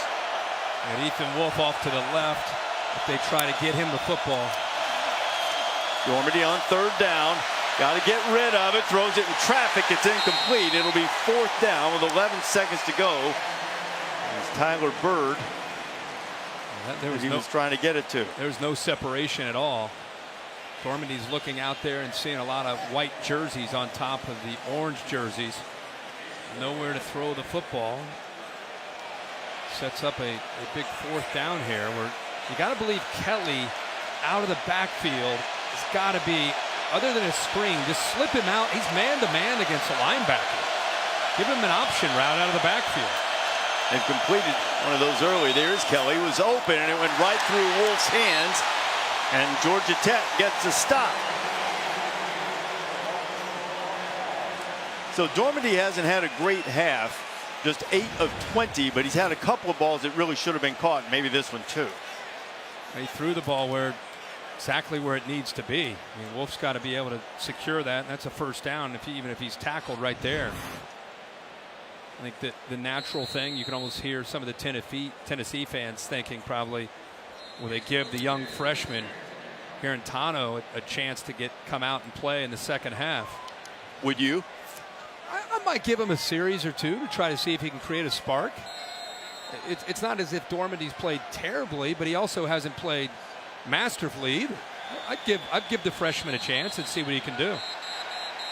Garantano, a redshirt freshman, played at Bergen Catholic in the state of New Jersey.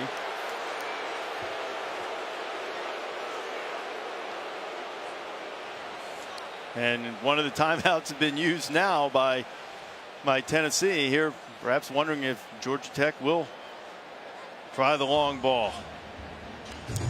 College football rankings brought to you by Goodyear. Look at the preseason AP poll. We'll have a little bit of shuffling as a result of games over the weekend. Florida State, I believe, Kirk, is going to fall farther, not because they lost to Alabama, because now there's the added question of no DeAndre Francois for the rest of the season. Yeah, that's a devastating injury for them. And let's just say that we're thinking about DeAndre Francois.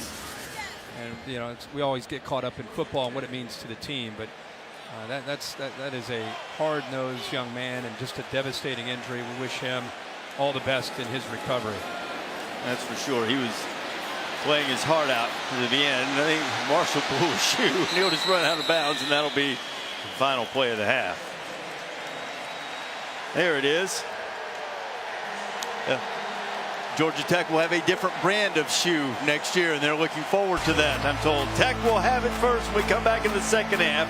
Dominant first half for Georgia Tech. Ed Nemberg, Joey Galloway, Jesse Palmer, Mercedes-Benz halftime report coming up after these messages.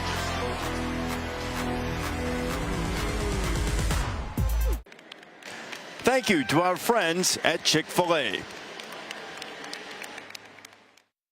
Are you ready for it?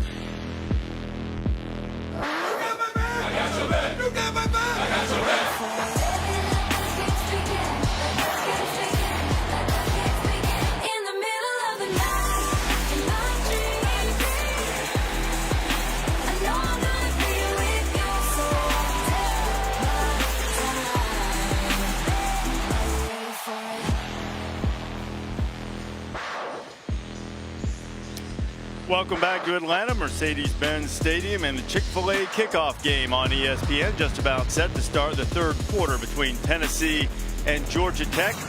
The Yellow Jackets held the ball for the vast majority of the first half. They have a 14-7 lead, and they will get the ball to start the second half. And the Volunteers need to find a way to get the ball back swiftly. Reese Davis, Kirk Herbstreit, Maria Taylor down on the sidelines for us tonight. So what does Tennessee need to change in order to slow down this running game and get the Georgia Tech offense off the field? Well, Bob Shoop's got to do a good job of getting them to believe the way they were in the first half. That first half, those first 2 or 3 series, they had a plan, and Paul Johnson adjusted. I think they've got to go back to attacking the line of scrimmage. They got a little bit fatigued for obvious reasons. Georgia Tech possessed the ball there for those 2 long drives.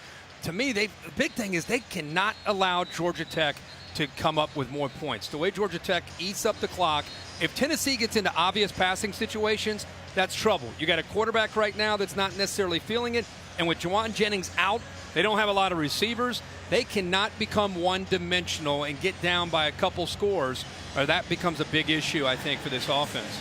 Quentin Dormady making his first start for Tennessee at quarterback. You anticipate seeing a quarterback change in the second half when the Volunteers get the ball, if they get it anytime soon, based on the first half. Yeah, I mean, we're speculating. I think you could crush one quarterback by going to the other. He does now. If you look at Garantano, he does look like he's strapped up and ready to go. You have Dormady over there on the bike, so we'll keep an eye on it. It wouldn't surprise me at some point if they bring him in, if they continue to struggle to provide a spark. Yeah. But, you know, to be fair to Dormady, he's 8 of 20, but he had 5 drops, as counted by our statistician Mark Amentos. The second half underway, and this is J.J. Green. And Tennessee, with pretty good coverage, stops him short of the 20-yard line as we check in with Maria. Well, Reese, as Tennessee tries to battle back from being down 1 touchdown, they'll have to do it without their star wideout, Juwan Jennings. He's out for the remainder of the game. Now, an official word on the exact injury has not been given to us, but as you saw him walking off the field and talking with the trainers, he was holding an area between his wrist and his hand and grimacing a lot. And when he left, he did not go towards the locker room. They took him through another tunnel, and here at Mercedes-Benz Stadium, they are equipped to do x-rays, MRIs, and everything in order to evaluate the injury. Maria, that is a huge blow to the Tennessee offense, and back to the ground. And just like we saw in the latter part of the first half, Trevante Benson with a good pickup on the dive. I think it's important for the leadership of Tennessee to step up here. Whoever that leader is, I mean, you would think Colton Jumper could be one of those guys. Somebody's got to make a play, because the last couple times Georgia Tech's had the ball, they've had it for a long time, and they've gotten into a little bit of a rhythm and feeling what Tennessee's doing.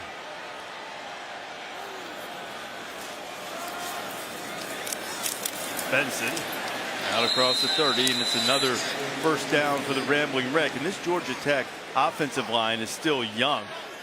Center, left guard, left tackle, all sophomores, all played quite a bit as freshmen last year. And They shouldn't have. They were not one of the more experienced offensive lines coming back from last year, but they have really played well as the night has gone along. Well, I think that game experience that it was probably a little bit premature last year in getting them out there, but they were forced into it because of the injuries. A year later, now you've got a veteran bunch. Now you've got a group that feels pretty good about it. They go tackle over to the right side here. Let's see if they run right.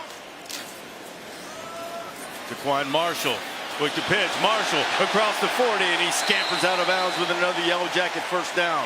Micah Abernathy chased him out, and Georgia Tech's got him on the run, Kirk. Watch this block right here on Jumper, who's trying to pursue and trying to get there to make a play. Watch Benson right there. By making that block on the linebacker, he freed up his quarterback, Marshall, to pick up another 5 or 7 yards. Great effort, great block by Benson. I love to see that because Benson's going to get the ball a lot playing B-back, but to sell out like that and make a block for his quarterback tells you a lot. Marshall has a pitch man, but keeps it. And they're getting 4 or 5 yards. It picked up about 5 there. So now, okay, last 2 plays, they've hit the perimeter. They've gone to the edge. You're on this Tennessee defense, and you've seen fullback, you've seen counter, you've seen they're trying to get the ball to the outside. Now you start thinking about, okay, I got to worry about leverage. I got to be outside here. I got to make sure they can't get outside of me. Guess what's coming next? They're coming right up the middle. And they're just mixing it up constantly. Benson. Up the middle, sort of slid to the outside. It'll be very close to another Georgia Tech first down. I watch Paul sitting in the play here. There's no Daffy Duck on the play card. No. Old school. No picture of Soul Street on some card here. He's going to run it in with the receiver, right? Yep. That's the way we do it here. He's actually in a huddle too. You ever seen one of those? I thought those were against the rules now. By the way, they are moving the chains now and just now getting them set. And did get the first down on the last run. Jackets are back in Tennessee territory. Benson.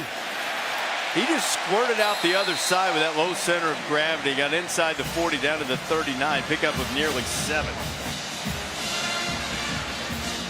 Doing a good job on that defensive line. Bob Shoop in the glasses there, getting frustrated. You know, the kryptonite over the years to Paul Johnson's offense is a defensive line that can just completely dominate the line of scrimmage. We've seen that at times from Kendall Vickers and the group, but over the long haul of this game, they've gotten worn out, gotten tired. There's Benson, and Benson gets inside the 35. It's another first down. Now, this weekend when we were talking with the coaches, Ted Roof, the defensive coordinator from Georgia Tech, said the one thing that he liked about his job is he could sit up in the coach's box and eat hot dogs.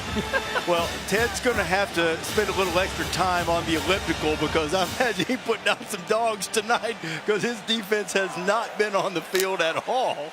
Oh, they faced 28 snaps tonight. That's it.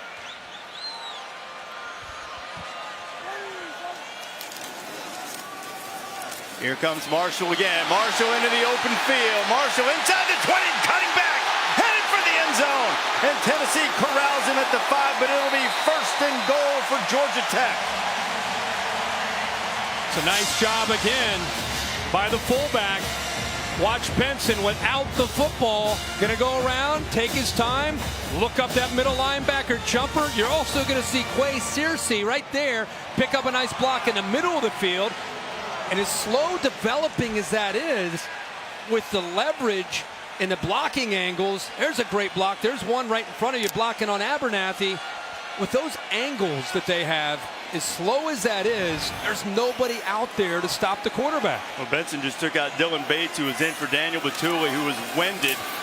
Benson this time is stopped. Batuli, Kirk, has 17 tackles tonight, and he had to come out of the game. He was just gassed, and you saw Bates get the business into the block from Benson. This is they're to the 5-yard line, second and goal. I mean, the way this game has gone, to get down by 14 to this offense, that's like in a normal game, you're down by 4 or 5 touchdowns. I mean, they cannot afford to give up a touchdown on this drive.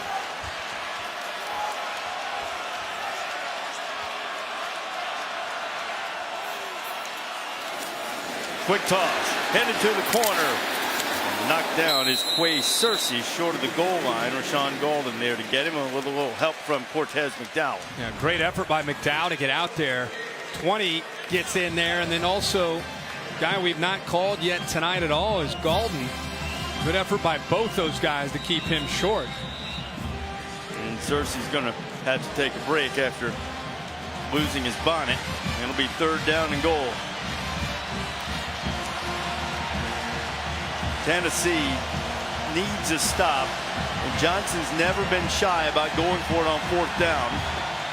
My guess is if they need it, they'll do it twice, but they're up against the play clock right now too, and now Georgia Tech runs out. Paul Johnson's out on the field to call a timeout, and he is not a happy option coach right now.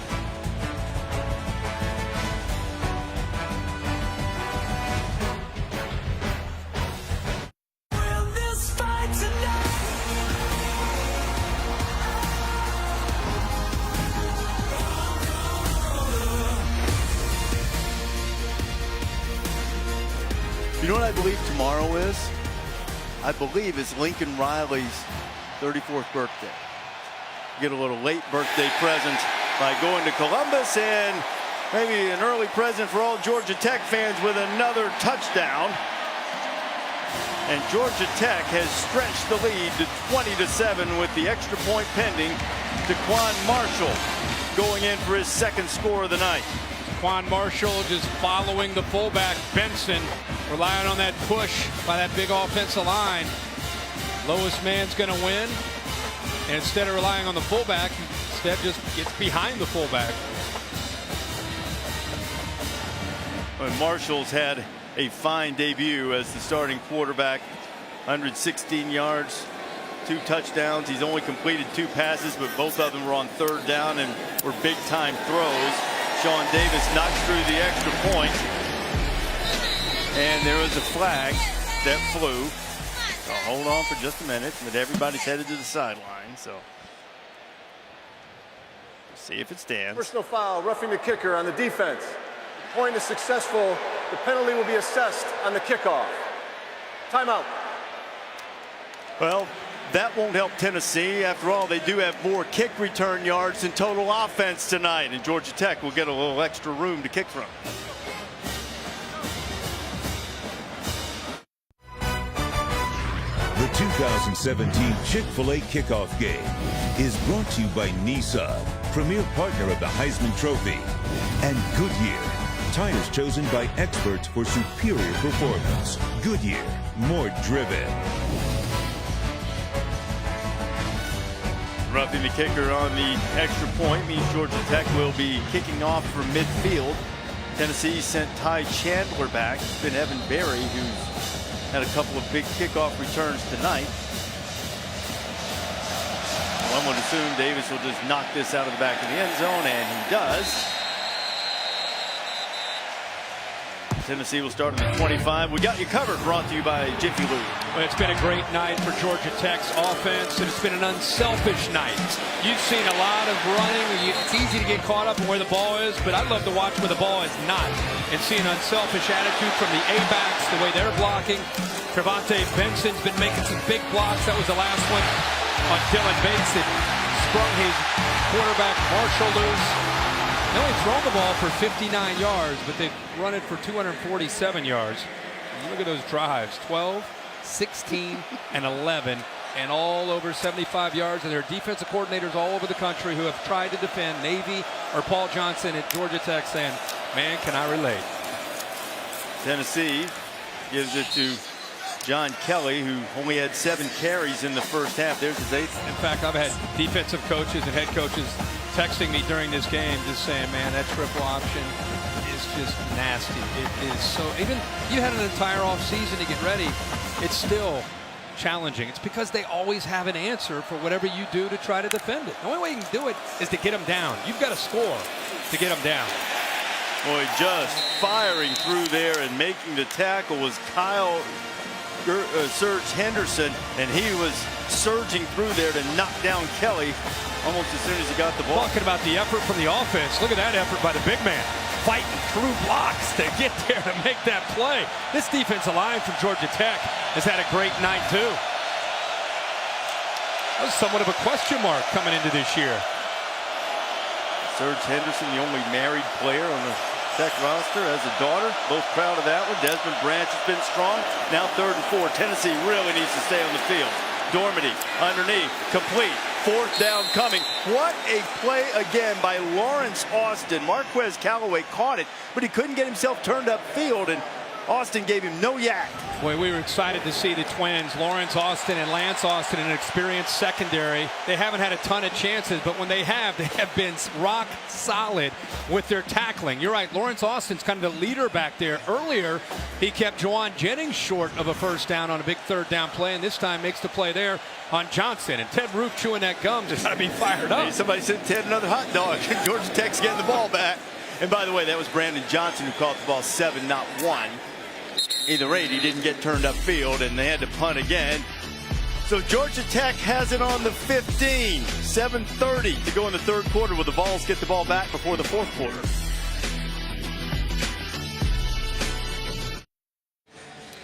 Yeah, we wondered if we might see the freshman Jared Carantano, who's sitting over here, starting quarterback Dormady sitting over there.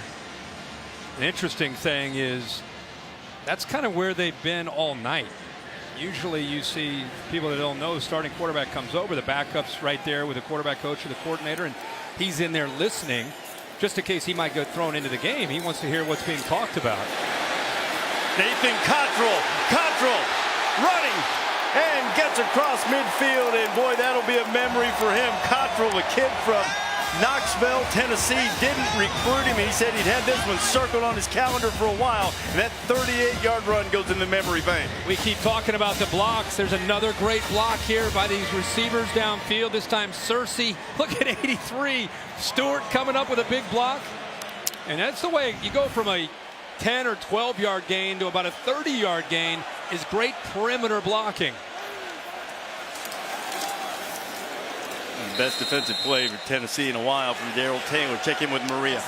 Well, Reese, you heard Kirk talking about the communication between the quarterbacks on Tennessee's offense, but the offense as a whole hasn't really been communicating. I mean, almost looking despondent, just looking out, not touching each other, not communicating. The most I've seen is John Kelly go up to the offense and tell them, we need you. Other than that, everyone's just trying to figure it out on their own down here, guys. And honestly, to me, when you're trying to take a program to the next level, we had Alabama in here a couple nights ago. That's their backbone, is that. And you're not seeing much of it at all from Tennessee. Marshall getting down close to the 40. It'll bring up a 3rd down. Taylor chased him down. This Georgia Tech offense, really after the first couple of series, this has just been surgical and relentless and ruthless, which is sort of right in Paul Johnson's wheelhouse to be ruthless. Well, now they feel that Tennessee, this is a big 3rd down for the Vols here. There's more at stake here than just trying to stop them. That 290 yards you see there in 3rd down, back to their normal levels. Last couple of years, though, it's still been top 10. They've been down just a little bit. The delay, Marshall, 1st down, out of bounds, and Georgia Tech will keep the ball and keep moving on Tennessee's starting to lose heart, it appears. How about the delay that you said? The pause by the quarterback. Wait, let the guard and attack. Big fella needs a little bit of time to get around that edge. Right guard Devine, right tackle Stickler, get around. But the patience. Watch the quarterback. Wait. Plenty of time. Wait till the guys get around to lead him around the corner. Picks up the 1st down. So now 1st down and 10. Benson getting a break. Wade Weimerskirch in at the B-back position. Here's Quaid. Fresh B-back. Getting inside the 30. By the way, with all this running that we've seen, Clinton Lynch, number 22, hasn't been able to play tonight on a lower body situation. He was their leading receiver last year. And by the way, all he did was average 11.2 yards per carry. He hasn't been able to play tonight.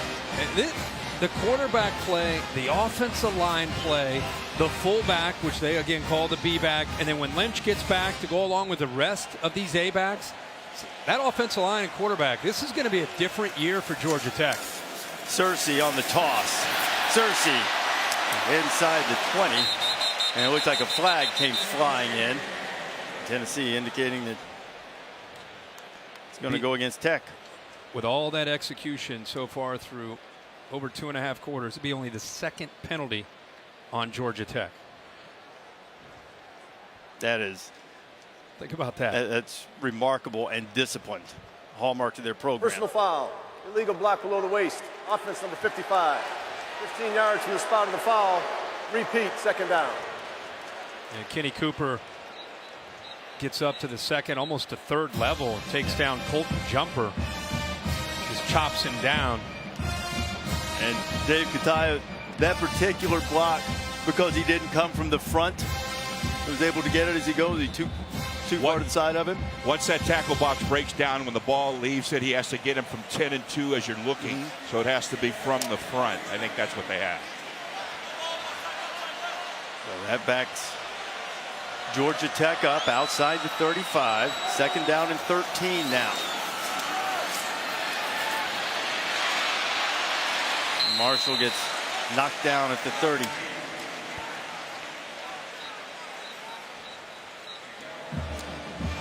Can't tell you how impressed I am, Reese, by Taquan Marshall's night. You touched on some of his numbers.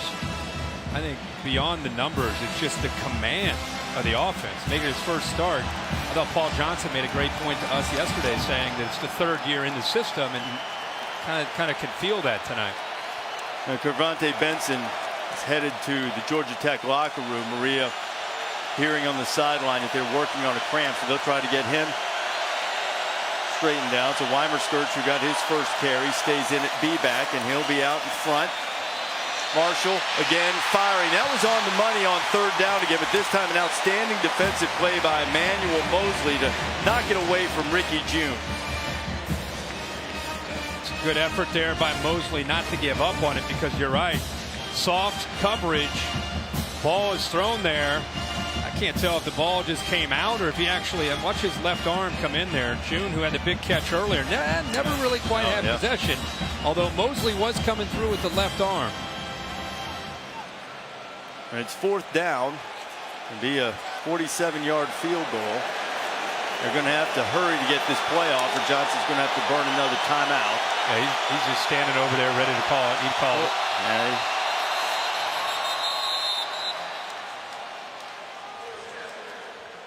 Most coaches detest mistakes.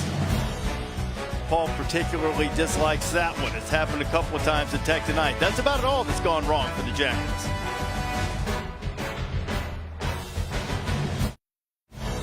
There it is, the ultimate prize in college football. The College Football Playoff National Championship Trophy presented by Dr. Pepper. And it'll be back here January 8th for the National Championship game here in Atlanta, here at the Mercedes-Benz Stadium. Georgia Tech going to try a field goal. Sean Davis will attempt it. He was knocking them in 52 in warm-ups. This one will be 47. Toe meets leather. And Tennessee gets a stop. And Davis couldn't get the field goal. But Georgia Tech still with that 2-touchdown lead. So the illegal block ended up thwarting a Georgia Tech drive, and perhaps will function to at least keep Tennessee in the ball game. There's 3:14 remaining here in the third quarter. Georgia Tech has dominated time of possession. They've held the ball for more than 31 minutes. They've carved Tennessee up with this option attack. And Tennessee now coming in. Here's Chase Herbstreit. There's a camera right here. Say what up.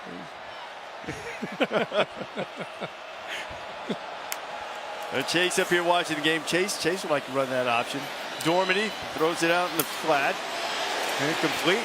Pick up about 6. Now Saturday night, Chase has had a big weekend here. He enjoyed a couple of games before the Alabama-Florida State game. Here's Lee Fitting, Vice President, College Sports, firing. Hey! Way to hold on to that. Lee Fitting with an assist. Thought the catch was better than the throw. Just like his golf swing. Way to save him. Dormady picks up the first down for Tennessee.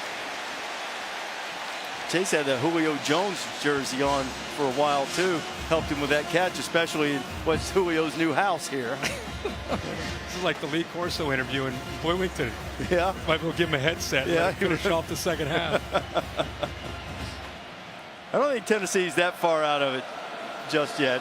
Going to have to totally empty the tank. That was only Tennessee's 6th first down, and miscommunication now as Dormady threw the go to Brandon Johnson, and Johnson broke off the route, so it'll be 2nd down and 10. Definitely worth reiterating that Butch Jones has a quarterback that's trying to throw, and in an obvious down 14, they got to air it out, and they don't have a lot of experience at receiver. Jennings out. Josh Smith isn't dressed tonight. A lot of new faces out there. Test of timing. This time on the same page as Johnson makes the catch. You know, Herbie, this weekend I was talking to Georgia Tech's outstanding corner, Lance Austin. He really anticipated Tennessee taking some deep shots at him and doing so early. And really the Volunteers haven't done that tonight. They haven't, when they had Jennings in the game before he was hurt, tried to take advantage of that size or anything against the smaller Georgia Tech corners. Tech said they were ready for it, but they haven't really faced it tonight up to this point. And that's secondary, though. They played a lot of football. It was a veteran group. Dormady has his tight end. Wolf gets the first down and rumbles down to the 35-yard line. A nice job here, just kind of setting this up. Watch him set up a wall and get to the outside. A lot of traffic for that secondary to try to work through. Well-designed play there by Tennessee, and all of a sudden they've got something going here in Georgia Tech territory. Kelly slips a tackle. John Kelly inside the 20. The stiff arm gets away. Kelly all the way down to the 5. The reason this play opened up is A.J. Gray, the safety, is blitzing. He blitzes from up here, and because the run gets underneath, he takes himself right out of the play. Does a good job. He shakes that arm tackle. There's a heck of a block there. Good effort by Callaway. And you can see the acceleration that John Kelly has. And moving the line, Tennessee is going to get called for a false start. 66. 5-yard penalty. Still first down. Jack Jones, the left guard. Just strength. I mean, he's got it all. He's got power. He's got speed. He's got that stiff arm. It's fun to see him have a little bit of room to work with. We've not seen a ton of that tonight. You can see in his 10 carries averaging 7 yards. But now you're going to get different kind of pressure. When you get down in the red zone against Georgia Tech, they go from bend but don't break to a little bit more of an attacking style.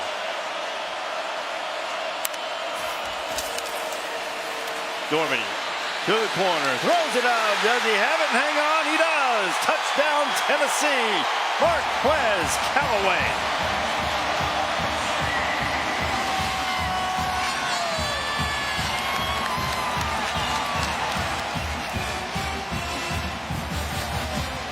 How about that throw, Reese, from the left hash?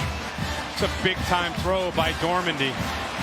Left hash into that right corner, up in the air, timed up well, and young Callaway goes up and high points the ball away from Lamont Simmons. Simmons, a transfer from USC, 2015. Some of the depth in the Georgia Tech secondary couldn't make the play in the end zone that time. And as much as the Jackets have dominated this game, you look up, less than a minute to go in the third quarter, and it's only a one-possession game. And it was a heck of a drive. 7 plays, 70 yards, up in the air. That's left hash now. Up in the air, that's a long throw. A lot of times on these fades in the college game, either in the middle of the field or the near hash, and they'll take a chance into the short side. Gives you an idea how much trust they have in the arm strength, because it's not just a matter of throwing it there, it's timing it up, getting it up in the air. That's what makes that throw generally so tough, but clearly they've worked hard on that throughout summer camp, and Nice to see some of these new faces for Tennessee out at wide receiver. Make some plays. Marquez Callaway makes a heck of a catch. He only had a single grab last year for 13 yards. That's a big one to give Tennessee a little bit of life here late in the third quarter in Atlanta. And now Georgia Tech was on the verge before that illegal block call.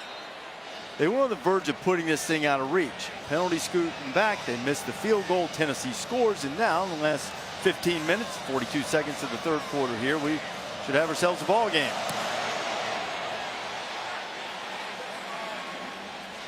J.J. Green watches it bounce out of the back of the end zone. Jackets will take over on their 25. Saturday, what a tremendous matchup. Auburn and Clemson in Death Valley. Last year, Auburn gave Clemson, the eventual national champion, all it wanted on the Plains. Jarrett Stidham and the Tigers of Auburn against Deion Kane, Hunter Renfrow, and new quarterback Kelly Bryant. 7 o'clock Eastern time. Of course, you can always see it on the ESPN app if you're out and about. You know that touchdown does.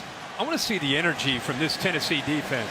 Finally, your offense gets a chance to show a little bit of life. Not only do you get within 7, but I'm gonna expect to see a different energy from Tennessee here after that score. Still no Cravante Benson. It's Weimer Skirch carrying the load. I think the question might be for Tennessee right now, Kirk. The spirit might be welling, but is the flesh too weak?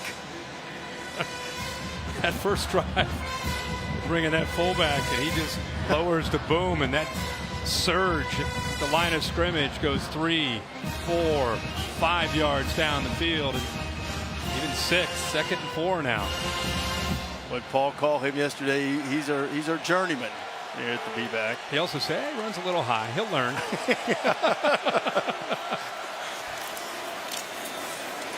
Marshall's learned well enough to pilot this option attack to a very effective 3 quarters and picking up another first down, and that is where Georgia Tech will start. First down with the ball, 7-point lead when you come back for the final 15 in Atlanta.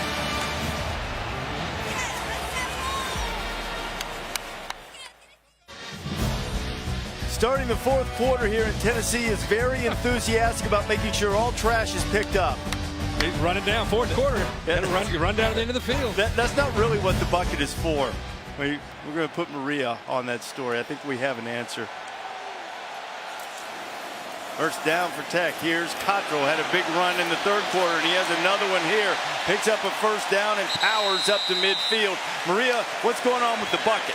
Well, guys, that's called the hunt the ball trash can. So every time the defense gets a turnover, they go ham and dunk it in the trash can. You got to get the trash out of here, okay? It's for takeaways, and they have it in practice. My boy Luke carries it around with the defense, and as soon as they get one, you'll see him run it over here and throw it down. And Maria early in the game with a big fumble, so then you get to go up and slam it into the bucket. That was the only turnover of the night. Cravante Benson has returned. On the roll, Marshall is a flag down in the backfield. Georgia Tech might have had maybe had an illegal shift. John O'Neill will tell us momentarily. I don't know if they called a hold, but they could have called a hold on Devine. Are they illegal? Illegal shift. 2 men in motion on the offense. That penalty's declined. 2nd down.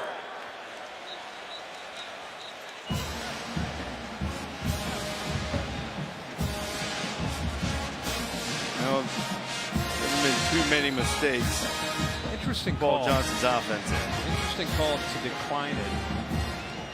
2nd and 9. Big play. Afraid if they gave him another play, they get it back. This is what they like to do. Big time shot, and he hauls it in, and he hangs on. What a catch by Quay Searcy.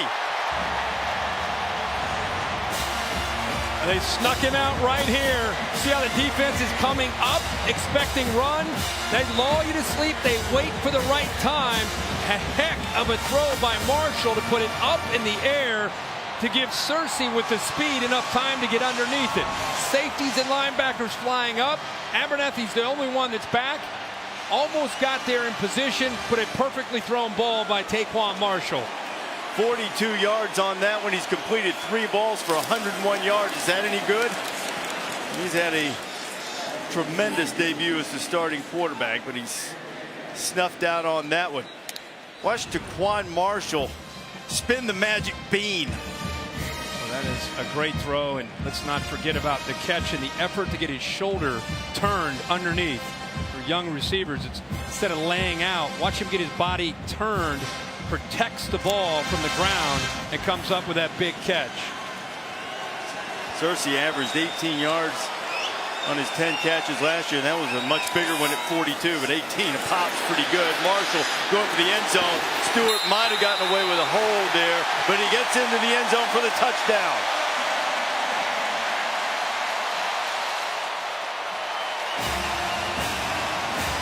I want you to watch Parker Braun, the left guard, who, by the way, has had a heck of a night. Watch this block that he makes leading the way. He takes out 2 balls, 75, boom, boom. And then a good block on the outside by Brad Stewart. Look at that effort by Stewart. Almost comes up with a hold, but gets away with it, pulls back, and the progressive pylon cam gets knocked out as Marshall gets it to the pylon and into the end zone for the touchdown. You know what? I think Stewart did a good job. I think that was a good no call there. Good. He pulled away just in It time. was very close. If he held on just a little bit longer, it would have been a hole, but he let go just at the right time. 28-14, an absolute kick in the teeth as a Ramblin' Wreck delivers. What a shot of Atlanta. Aerial coverage provided by Goodyear, committed to honoring blimp-worthy athletes who demonstrate hard work on and off the field. Goodyear, official sponsor of the college football playoff, a place that right now Tennessee looks to be a long way from. Everybody's a long way from it right now, but I cannot tell you how impressive this performance has been. Not only the entire team from Georgia Tech, but Taquan Marshall has been outstanding. They kicked that short. And I love that picture there of those players coming over as he was down stretching. They love and believe in this guy. You can feel it.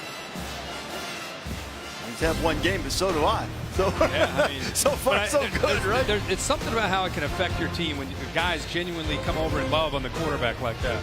Monday Night Football. I think all the Saints love Drew Brees. They'll take on the Vikings and Sam Bradford. That'll be the first of the doubleheader. And then Phillip Rivers and the Los Angeles Chargers against the Broncos. That's at 10:15 Eastern Time. Our version of Monday Night Football here in Chick-fil-A kickoff game. Second game here in Atlanta this weekend. Second matchup between the SEC and the ACC. Third matchup on the weekend. The SEC's won the first 2, but old Paul Johnson over there, he has had the SEC's number. 3-0 against the SEC East last year. Won 5 of the last 6 against the conference, and a 2-touchdown lead here in the fourth quarter.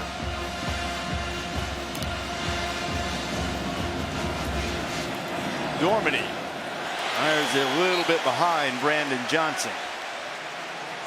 You know, a lot of people have wondered why Quentin Dormady got the start over Jared Garantano. And one thing I would just tell you, Garantano's a young freshman, but as a backup quarterback, wherever the play callers are, whether you have a headset on or you're signaling plays in, you should be somewhere where the offense is involved. So you're getting the play call and you're learning as the starting quarterback is going through either good or bad moments. He's nowhere to be found. Set up the screen. Kelly up to midfield, and that'll be good enough for the first down as Tennessee tries to get a little tempo going here. Antoine Owens chased it down. Volunteers. And Branch actually sniffed that out, but Kelly got out quick enough, and he had a nice group of linemen downfield. It's another one of those Georgia Tech sitting in zone. They weren't in man. They were in zone. They had their eyes on the ball. I think they were just caught off guard there, and Kelly picks that first down up. Got 10 on 3rd and 9. Dormady fires it right in the middle and separated from it. The big hit. There he is again, Lawrence Austin. This guy's a player, man. This kid is a player. 5'9", 187 pounds, coming across left to right in the middle of your screen. Looks like a catch. Boom, separated. Kid is physical. Plays that nickel back, kind of a hybrid where he can cover and where he can get physical as well. It's a guy that's easy to like. Number 20, one of the twins here. Lance Austin, 17's the other. Callaway, who had the touchdown catch on the last drive, may have another one. Callaway, 5, 4, 3, 2, 1, give him 6.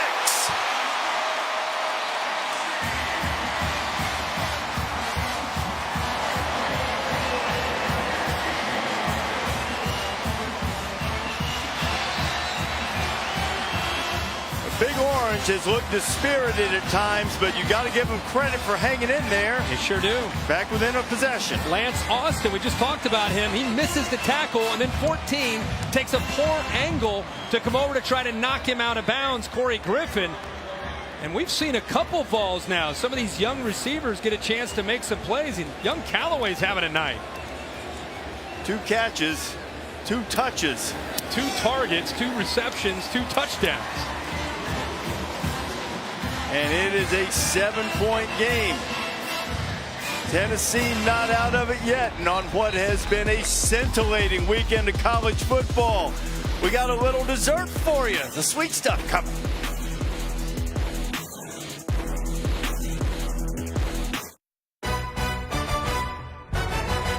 The 2017 Chick-fil-A Kickoff Game is brought to you by Chick-fil-A. Start game day strong with the new Breakfast Hash Brown Scramble Bowl and the all-new Volkswagen Tiguan, the new king of the concrete jungle.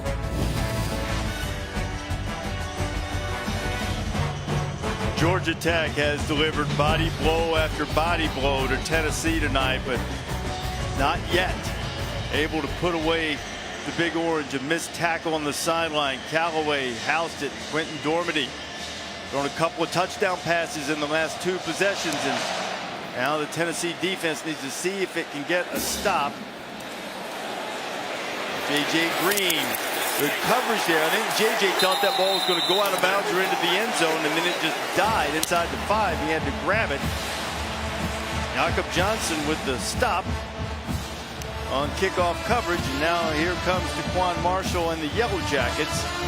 And they're pinned back in their own end. That really hasn't been a huge issue for them tonight. What makes you really appreciate what Tennessee's been able to do, because it's felt like they were going to be out of the game against this offense, is Dormady with a really a raw group of receivers with Jennings out.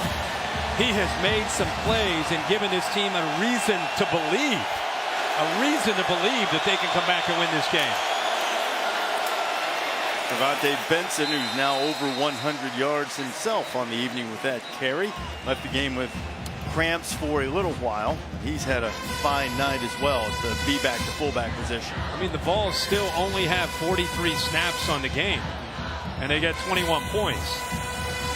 Those last 2 possessions, you get down to a team that possesses the ball and runs the football and eats clock. You need to score quick, and that's exactly what they've been able to do. Why this series so important for both teams.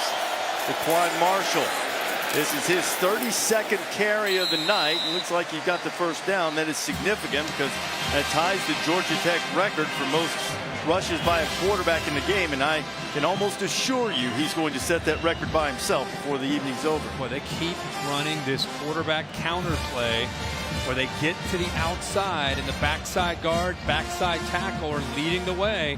Tennessee knows it's coming, and they're not able to stop it. Marshall with right around 150 yards rushing tonight. Here he comes again. He'll keep it in a couple of volunteers chasing down Micah Abernathy and Nigel Warrior, whose father was the great Dale Carter in Tennessee. There was a difference there because the safety came down. Great angle.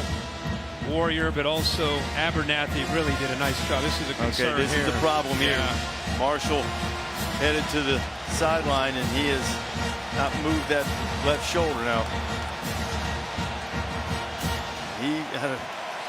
He seems to know what the issue is. This is Matthew Jordan. Jordan had a start last year for Georgia Tech in the Virginia Tech game, and he was the presumed starter this year until he was beaten out by Marshall.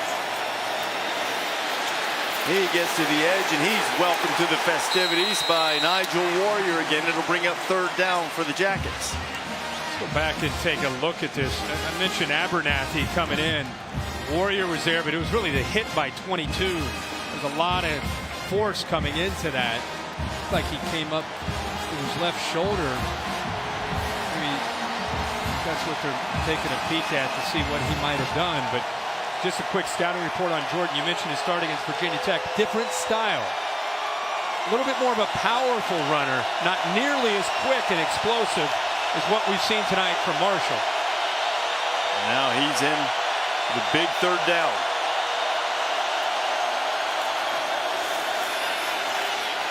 Tossing it up, has Searcy out there, and he couldn't quite put it on the money. Searcy wanted a flag, but Warrior was on the coverage, and the Vols are going to get it back.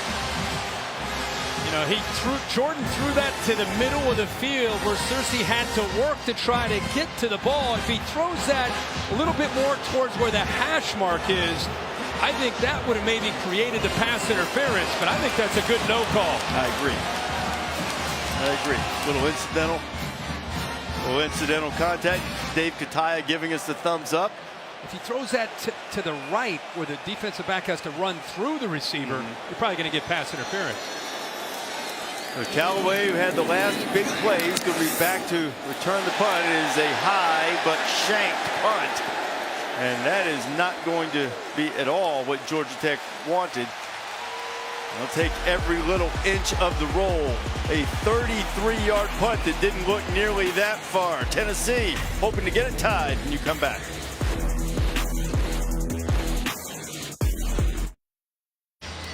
It's Jaquan Marshall coming out to fire up the Georgia Tech defense after he had to leave the game for a moment. Love to see these first-time starters. Look at it. Early in the year, you're looking for some leadership, some of the intangibles, and it's neat to see both these quarterbacks in his second half in a heck of a game. 28-21 providing that. Tennessee scored touchdowns on its last two possessions, both touchdown passes from Quentin Dormady. Dormady finds Brandon Jackson. Boy, I think Dormady has kind of settled down. That first half, again, first-time starter, just kind of feeling things out. They didn't have the ball a lot. He was 8 of 20 for only 52 yards. Look at his second half, 8 of 11, 105 yards. And those two big touchdown passes to keep the balls in this game and within striking distance. They're one score away from tying it up. Junior from Bernie, Texas, played for his dad in high school. Son of a coach, keeping his composure, firing and misfiring, and probably fortunate that that wasn't picked off by Lance Austin. They got pressure here, and all quarterbacks try to keep their focus downfield. But watch this just at the end of this play by Glanton, 97. See how the quarterback's falling back as he's throwing the ball? Anytime a quarterback's falling sideways or falling back because of pressure, 9 out of 10 times that's going to affect his accuracy and velocity on the ball, and that's affecting the quarterback. Not a sack, but affecting him. 3rd and 6. Dormady taking that shot. And beautiful play in there by Step Durham. And Durham hurt himself as he hit the deck, but he was going for Brandon Johnson. And Durham got a hand in there. The ball is thrown back to the inside, making it easier for Durham to come back and play the ball. It just kind of hung up there instead of getting it thrown out to the outside. I'm not sure that Durham actually touched it as I initially thought, but he was in there bothering the receiver. And to your point, throw it up to the outside, and it's a harder thing for him to do. So the Georgia Tech defense comes up with a very important stop. Fair catch by Stewart. Jackets have the ball back with 8 minutes to go.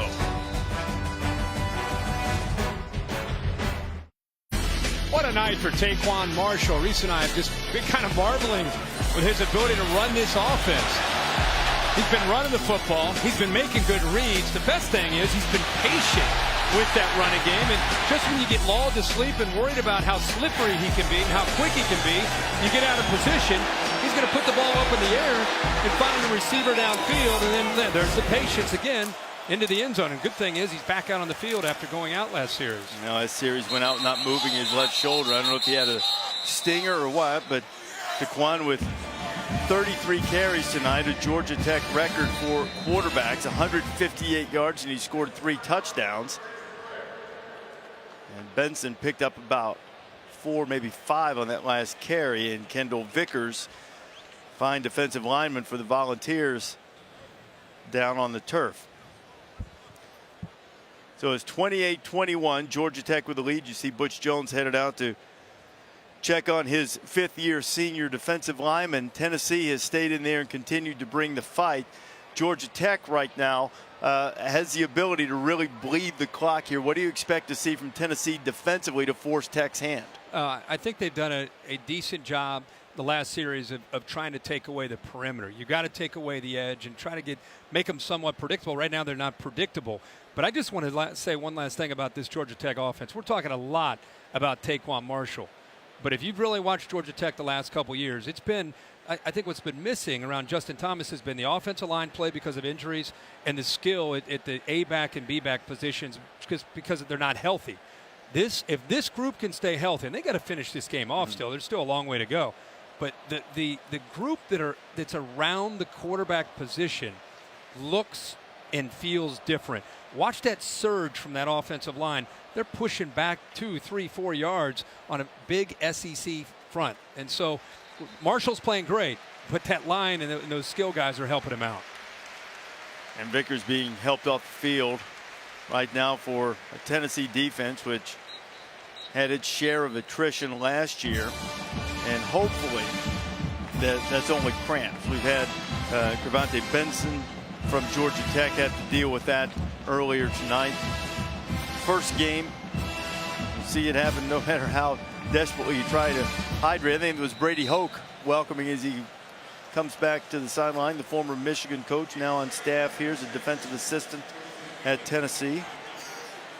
Colton Jumper, senior from Lookout Mountain. We've seen to make the stops. I'm sorry, bud. That's all right. We've seen the Vols offense make some big plays. If they're going to get back and tie this game, Colton Jumper, somebody from this defense is going to have to create a turnover or make a big play.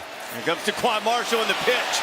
And the first down from Cottrell. We mentioned a couple of times he is a native of Knoxville, Tennessee, and he's got another big play for Tech. I mean, is that Charles Thompson from Oklahoma in the mid-'80s pitching this thing out? I mean, this is beautiful. I mean, it's like a no-look pass. And then he's got the block downfield. I mean, Marshall just pretty. And then his body goes limp after he pitches it out there, and he is tough to deal with. For those of us of a certain age, that was a staple of every college football Saturday for a long time in the 70s and 80s. Brings back some nostalgia, just like that big fullback Benson does too. Who is your favorite to run that? I loved Thomas Lott, and being from where I'm from, I love Steady Steppin' Shealy, Dothan, Alabama too. He was pretty good at it for Alabama. I mean, Jamel Holloway, all-timer at Oklahoma. Yeah. I love Charles Thompson too. I like Thomas Lott. Thomas Lott was nice. Was great. J.C. Watts. Yeah. Shout out to J.C. Second down and 7. No bother to pitch this time for Marshall. Marshall's free. First down and a lot more into Volunteer territory. Chains will move. Clock will run. Georgia Tech another first down and another big run for Marshall. Watch Cortez McDowell. Watch the defense get concerned with getting outside, and that's what opens up Marshall to cut underneath that. See, they've been getting beaten to the outside, so they start to run to the outside, and he cuts it back underneath it behind the block of Benson, 30. Nice block by Benson. He gets just enough of Jumper to get him out in the open, but these outside linebackers, defensive ends and corners, you get so concerned about getting to the outside. That's what this guy does a good job. He's taking what the defense is giving him. 409 yards on the ground against the Tennessee defense that struggled against the run a year ago. Marshall at 185 yards before that carry. They have about 188 after it. By the way, Jahazel Lee, the left tackle for Georgia Tech on the previous play, went to the sideline. That's Jahazel. Here they're checking him out. Well, they've had to do a little moving around on the offensive line. Based on the huddle, it looks as if they've moved Will Bryan over to left tackle, and maybe they brought your guy back in there at guard, Shamir Devine. There he is, big 71 big fella there at right guard. He moved Bryan over to left tackle. And he'll move people around. Paul Johnson doing a good job, not in a hurry at all. Quick toss. Cutting into the open field is J.J. Green. J.J. Green, ball is loose. Scramble for it. Did Tennessee come up with it? I think Micah Abernathy got it. Second turnover of the night, and Jonathan Congo was the one that knocked it loose. We got to get the bucket out. Here it comes. Get the big can.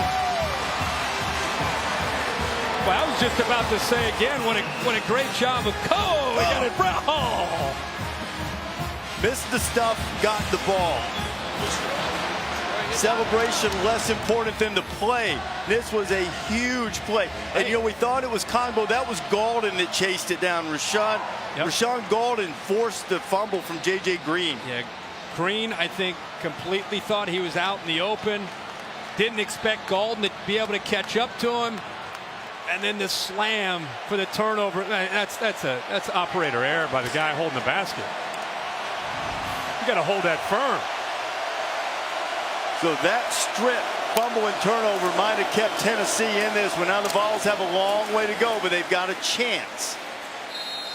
I like Keep it on the ground to start. Yeah. Plenty of time here with 4 chances to go. There's no reason to just line up and throw it all over the place, even though that's what they've had success with.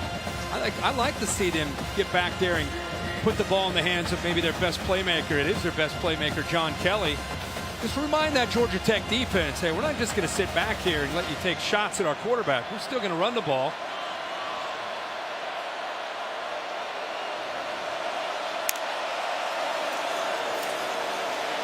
Want to set up the screen. He got tackled by Desmond Branch. That's what the flag's for. I mean, Branch did a good job of sniffing it out, but he can't grab a hold of the running back who's trying to get out to the screen. Well, you don't expect a tackle to run with him. Well, he's pretty nifty. Defense number 99. 10 yards from the previous spot. The yardage results in a first down. Again, Branch is a pretty athletic guy and pretty aware, pretty good instincts. He's right here. He'll right away see this play is trying to be designed. Right here, he just grabs him, just literally trying to tackle him. Tennessee getting further and further away from that goal line of theirs. I'm not even sure. I think Desmond might have thought he had the ball for a second. Either that, or he's like, you know what? We'll take the penalty. We're good. We're good. Yeah, good. I'm not getting him any other way, right? So it's a first down for Tennessee. Back to the ground with Kelly. You know, that's one of those, and I asked, because we've seen so much of quarterback zone read with Josh Dobbs. I said, can Dormandy pull it once in a while? He said, you know, he's athletic enough to do it once in a while, and if he would have pulled that out in that case, he's around the edge for 7, 8, 9 yards. Defense not respecting him in the run game at all. So keep that in mind maybe later in this drive.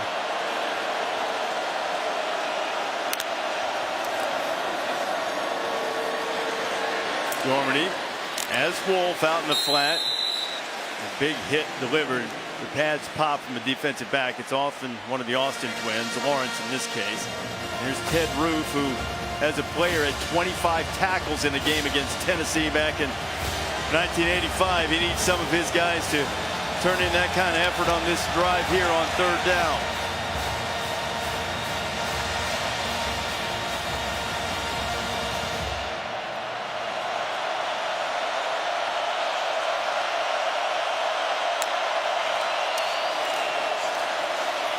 Kelly in the flat, turns it upfield, and a big first down for Tennessee. That is a great call. Not only is it an easy throw, but he's matched up with Lewis right here. See if Lewis can stay with Kelly, who's really quick in space. Easy throw back into the boundary. A matchup that you're going to win. Linebacker can't get out there, and the good thing is he got back and got the ball out quick. He didn't wait. He threw it right away, and the reason that's important into the short field, it gave Kelly enough time to turn the corner and pick up the first down. They've moved it outside their 30. Dormandy looks like he wants to take a deep shot. He does. Jump ball and caught. Callaway again. every play a big play for Marquez Callaway tonight. His third catch. He's starting to become his favorite target as far as big plays are concerned. He just threw this up and hoped that the defensive backs would struggle to adjust to the ball. And that's exactly what they did. They got lost. A pickup of 40. Callaway, 3 catches, 100 yards, couple of touchdowns. And now Tennessee has moved inside the Tech 30.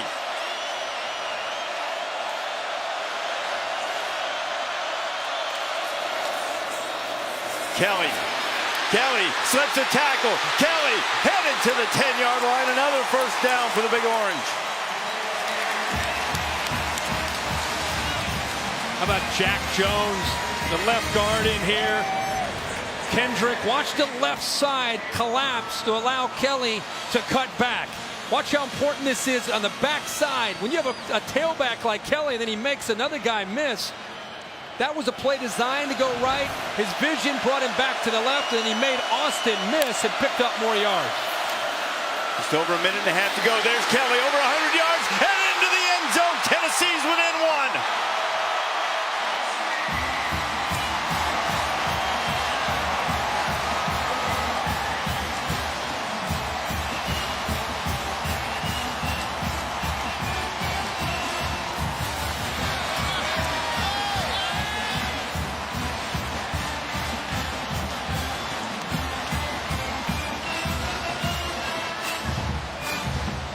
Seven plays, 93 yards after the turnover. 2 turnovers for Georgia Tech on fumble tonight. The Volunteers have turned them both into touchdowns. An extra point away from the tie. Locked at 28. 89 seconds to play. Well, glad you brought it up because it's a huge play in the game. Rashawn Galton not giving up on that play. Looked like a big game for Georgia Tech. He knocks it loose, and the Vols jump on top of it. The huge pass play again by Callaway comes up clutch for the Vols offense. And then watch the center, Robertson. He's going to pull out here along with the left tackle. They pull out front, pick up the edge of the Georgia Tech defense. And Kelly, who's feeling it right now, has got a lot of energy on this drive. Follows the 2 linemen around and into the end zone, and the Vols kind of reminiscent of 2016. How many games against Florida and Georgia and A&M? They gave their fans a lot to get excited about last year. And a lot of thrilling moments, and they're going to start 2017 the same way. We still got 1:29 to go. Georgia Tech last year, Kirk, was 3-1 in 1-possession games. Now they have 89 seconds. Conventional wisdom is this spread option can't move that fast. And Paul Johnson was just talking about it yesterday. Undaunted in 2-minute situations, just like these 2 quarterbacks will be Saturday night. Baker Mayfield, J.T. Barrett, Oklahoma and Ohio State on ABC, 7:30 Eastern Time, always streaming live on the ESPN app. We bragged so much about Marshall. How about the night that Dormandy all of a sudden's had coming back here in this second half? And Kelly now with 106 yards and a couple of touchdowns. Callaway's been huge. Now, young quarterback Taquan Marshall has a chance to lead a game-winning drive. Pongbo's after him. Marshall's got a lot of running room. Marshall across the 40 and gets up close to the 45. Clock will stop to move the change. Remember, Tech burned a couple of timeouts to beat the play clock earlier in the half, so only one to work with. You're defending this offense. It's not just the receivers downfield. Somebody's got to spy the quarterback. Somebody's got to take away his ability to create away from him completely. It's not just them throwing the ball. Marshall half roll, throwing to the outside. It's complete to June. June was trying to get out of bounds. Didn't get there, but the clock will stop for the first down. Tennessee electing to go with softer coverage, giving a free release to these wide receivers, and that allows Marshall and the receivers to throw in rhythm, something they work on every day in practice. Got to challenge those receivers. Into Tennessee territory, Marshall fires to the outside. Another completion, but a good tackle by Tennessee's Mosley to keep the clock moving out there. I understand you don't want to give up the big play, so you got to give the cushion. But all they need is a field goal. I mean, these games of 8 and 10, they're moving the ball. They're already at the 37-yard line. And getting very close, just a couple of yards away from that field goal line. Marshall doesn't need to take a sack.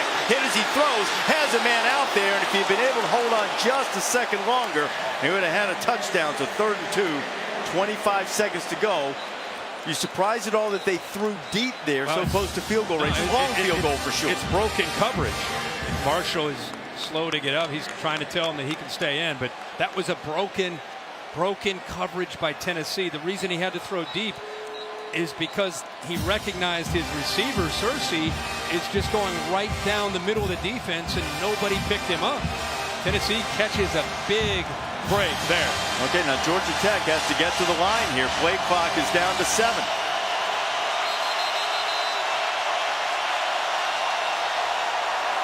Second charge, timeout. Tennessee, they're first. All right, Tennessee might have helped them out a little bit there. The play clock was getting on top of Taquan Marshall. So a 3rd and 2 coming up. Let's go back to that previous play, Kirk. You have Abernathy up pretty tight. Here's the receiver he ends up throwing to. He gets behind. The corner is working his way out here. There's nobody in the middle of the field. Watch this as this rolls. I mean, Tennessee, nobody picks him up down the seam of that defense, and as he threw it, this is why he stayed down on the ground right as he threw it. That's probably what affected the accuracy downfield, as he got drilled that time, but by Batuli. And is on that left shoulder again that he landed and knocked him out of the game earlier. Now, a couple of yards away from field goal range for Sean Davis to walk on. He was hitting from 52 in warm-ups, but he shanked one from about 47 earlier tonight. Let's see what Johnson does. Has a timeout to work with.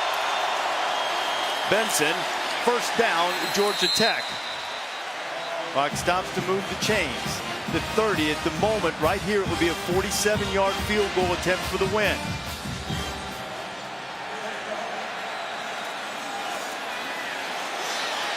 Marshall gets out. They raked at the football. Marshall's headed for the boundary, and he gets out of bounds with 10 ticks to go. How about that?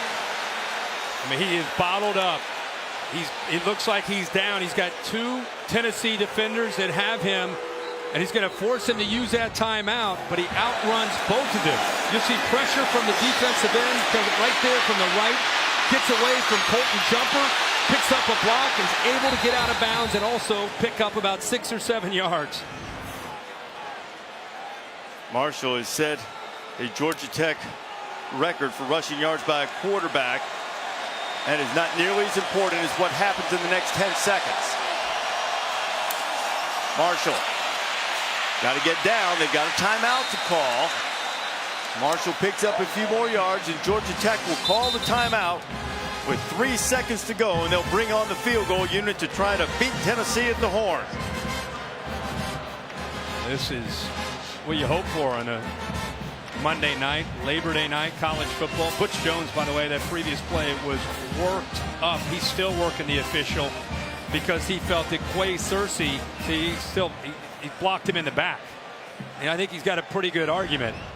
Watch this from the left as he's trying to get out of bounds. Watch this block right there, push in the back on Golden.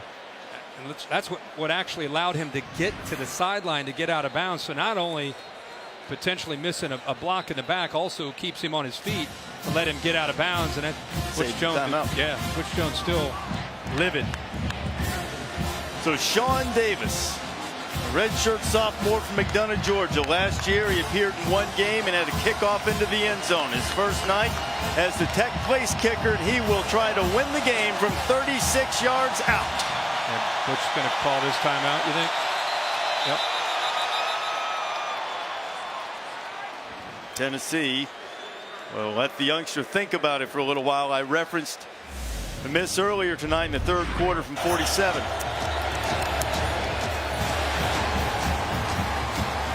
Head came up. He swung through. Got to keep that head down. Follow through tonight, or we're going to go to overtime. Like you said, Paul Johnson, when we talked about 2-minute offense with him yesterday, there's a few things that you bring up. All you got to do is bring up a topic, and he kind of gets ready to go. He's ready for a little discussion. And 2-minute offense, he says, I laugh when people think we can't run a 2-minute offense. He's like, they just did it. I know. Good. I know. Nice. Now they just got to finish it off, see if they can hit this field goal. They got another timeout, by the way. Butch standing by the official. He's going to hit it again. Now, what do you think about that? Now you know. Now you know he's not going to call a timeout. Davis can settle in and go. I sort of like the idea. Keep him guessing. He may be expecting that timeout, doesn't get it. Mike Black, who is your spotter, usually up here with Chris Fowler. He's a former kicker at Boise State, Arena League, great kicker in his day. But I'm a big believer that kickers are head cases, generally speaking. And so anything you can do to get inside their head, right, Blackie? Anything you can do to get in their head, I think always is going to work to your advantage. Blackie doesn't have a working microphone, and we're all thankful for that, but he just handed me this note. It said, this can backfire. Time to calm the nerves. This series has a history of being won and lost by field goal kickers. Happened a couple of times for Tennessee's Fawad Revez, and now Sean Davis will try to be the hero. 36 yards out.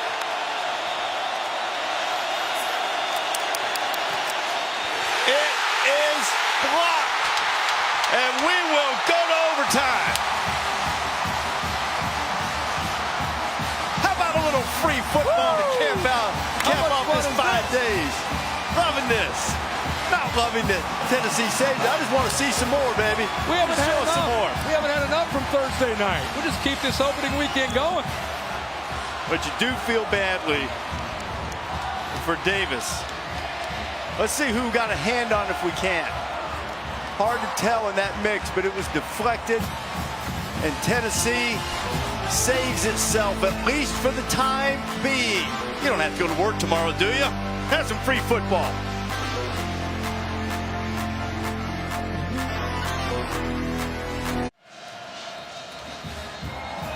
Georgia Tech had a chance to win it at the gun. And Sean Davis's 36-yard attempt deflected. That's big Paul Bain in there. About the big fella getting his right paw up there to knock it down. So we will go to overtime. Tennessee won the toss, elected to go on defense first. The Volunteers played overtime 20 times. Nobody's played it more. Taquan Marshall on the pitch. There's Cottrell. Nathan Cottrell gets a first down. He's inside the 15, so a successful first play for the Jackets. So you got a guy in a dive, you got a guy in a pitch, and then you got to worry about who's going to be able to take the quarterback. So you take the quarterback away, and then you got to deal with a block like this. Outstanding. We've seen this all night from Quay Searcy. Look at him. He's putting the safety Abernathy on his heels. And they pick up a first down on the first play.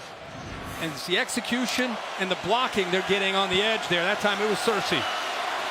Pick up a 12, puts it on the 13. So Tech can get another first down without having to score. Taquan Marshall, who set a Georgia Tech record for rush yards by a quarterback tonight.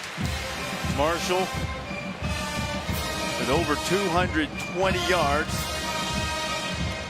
This is now 39 carries, 3 touchdowns. Reese, it's not, you get late in the game like this, it's gut check time. This is why you run all the sprints and everything you do that you don't want to do in June and July. This is why you do that, to suck it up right here. Second down and 4. Marshall driving, knocked down by Cortez McDowell. He'll be about 1.5 yards short of the first down. We've seen Marshall knocked out of this game. We've seen him dealing with cramps, and boy, the youngster has played great, and Dormady has pulled his team off the mat to get him to overtime. What a game on Labor Day night. Probably going to either see Benson up the middle, or you're going to see the quarterback Marshall fake to Benson and follow him right behind. It's what most of their short yardage plays have been. Here's Benson. Benson driving toward the goal line. He has the first down, but not the touchdown. It'll be first and goal for the Ramblin' Wreck. Keep going back to this. Just cannot say enough about the line play tonight. They're going up against a lot of big bodies, SEC talented guys. Look at the line surge. Look at them push the orange jerseys backwards. Watch this. That's their goal. Push the line of scrimmage back. That's exactly what they did there for Benson. An easy run, easy first down. Georgia Tech over 500 yards rushing tonight. They need one more. Marshall diving. Did he break the plane? Big Ten crew going in and looking. Touchdown!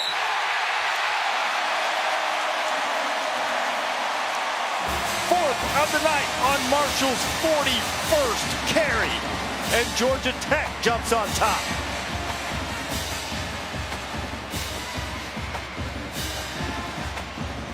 That's a heck of a drive here. You see the tighter splits for the quarterback sneak.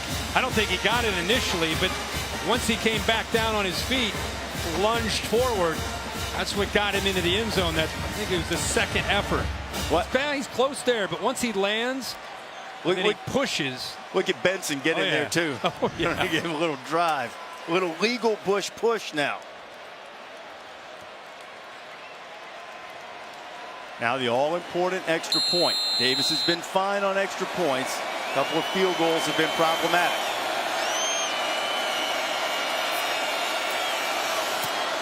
Seven-point lead. Tennessee's turn. Right, so if I'm Tennessee here, I'm thinking about, obviously, I need to score a touchdown. If I score a touchdown, with the way that offense on the other side of the field is going to move the ball, I'm going for two. First time. You don't have to do it until third overtime. I'm going right now. Finish it now. Right now. If I'm Butch Jones, I don't like my chances of continuing to go out against that Georgia Tech offense.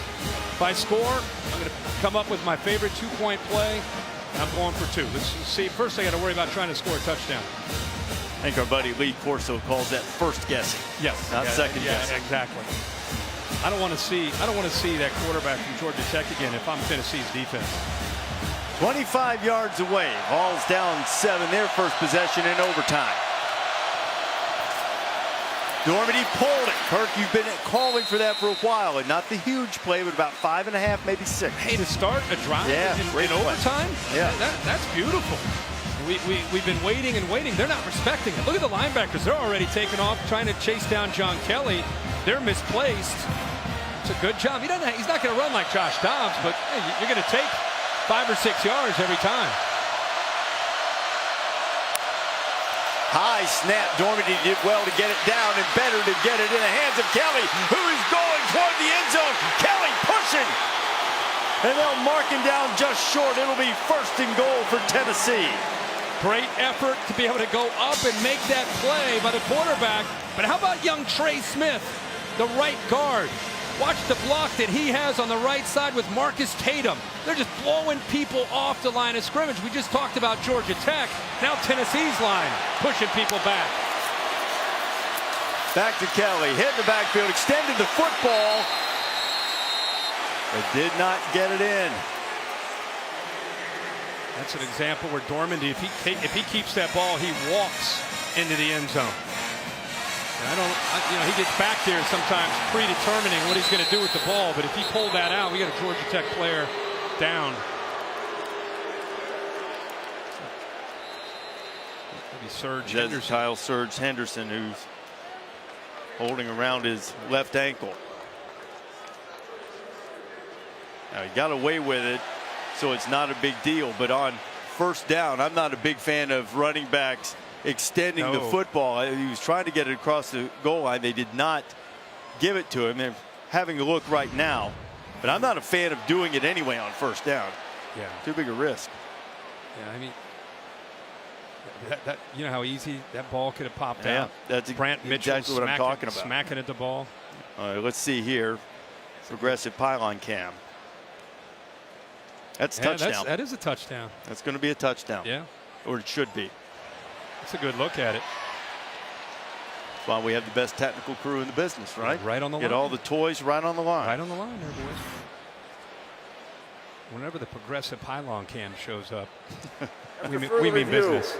The ball broke the plane in possession of the ball carrier. As a result, it's a touchdown. Okay, let's see. That was really easy running it against the Georgia Tech defense. It might be a little bit gassed. And Kirk said initially go for 2 and win it. But they're sending out the extra point unit. That was a heck of a drive by Tennessee. Started with a quarterback run. Right side of that offensive line. Trey Smith, the right guard, the true freshman, has had a big night. He and Marcus Tatum, the sophomore right tackle, just pushing people back. And again, you give Kelly a little bit of wiggle room, he's going to do some damage. So Aaron Medley now on, trying to send us to double overtime.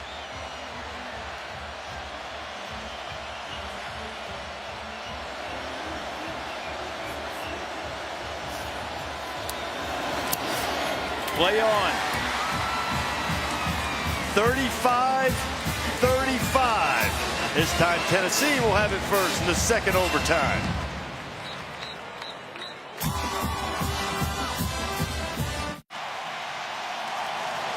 Back in Atlanta, a sensational way to cap off this Labor Day weekend in the Chick-fil-A kickoff game. Tennessee and Georgia Tech tied at 35, going to the second overtime. John Kelly just scored a touchdown for the Vols. Kelly, 125 yards, 3 touchdowns on the night. That one kept Tennessee in it. What a sensational evening for quarterback from Georgia Tech, DeQuan Marshall, in his first start. A school record for a quarterback, 41 rushes for 228 yards and 4 touchdowns.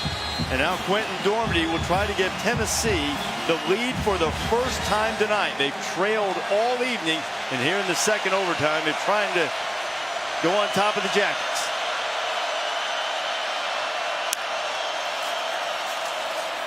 Here's Kelly. Could not in the first overtime get him on the ground, but they do after a pickup of about half a yard. Terrell Lewis on the stop along with Antonio Simmons. Yeah, Lewis just instinctively shoots that gap. He's able to squeeze through the right guard in the center. Keep Tennessee to a short gain.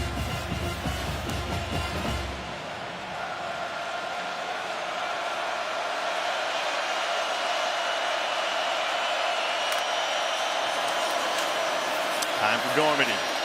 Throws it to Callaway. Callaway's had a huge night. Catch, breaks the tackle, and fights his way down to the 9-yard line. It'll be first down and goal. Yeah, Callaway at 6'2", matched up against Steph Durham. Uses that club with that left hand to get a little bit of, able to get it away from him just enough. That ball kind of floated there a little bit. I understand trying to put it up or maybe in the back shoulder, but it floated. Durham almost got back, but look at the separation using that left arm to get away. And Georgia Tech showing blitz. Lewis got back before he made contact and gave Tennessee some free yardage. See if he's still coming or they call it off. He's not. Working on Durham again, and Durham is going to be called for pass interference, and we're throwing it for the freshman Josh Palmer. Been dying to talk about Josh Palmer tonight. Pass interference. Defense number 8. Foul occurred in the end zone. By rule, the ball be placed at the 2-yard line. First down. You and I were talking to the coaches, and they talked about how he moved from Canada down his senior year down to Florida. It's a good call. Trying to work back to the ball, and Durham in his way, not allowing him. Just at the end, he started to try to look for the ball, which would have helped his case, but unable to do that. But Palmer goes down to Florida. He drives an hour to St. Thomas Aquinas one way, hour back and forth, and ends up having a great senior year and ends up in Knoxville. Kelly into the end zone, touchdown Tennessee.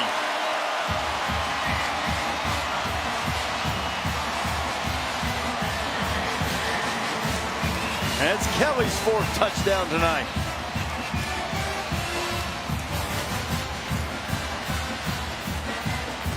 Kelly has had a big night, and he is a hard back to tackle when he gets down low like that.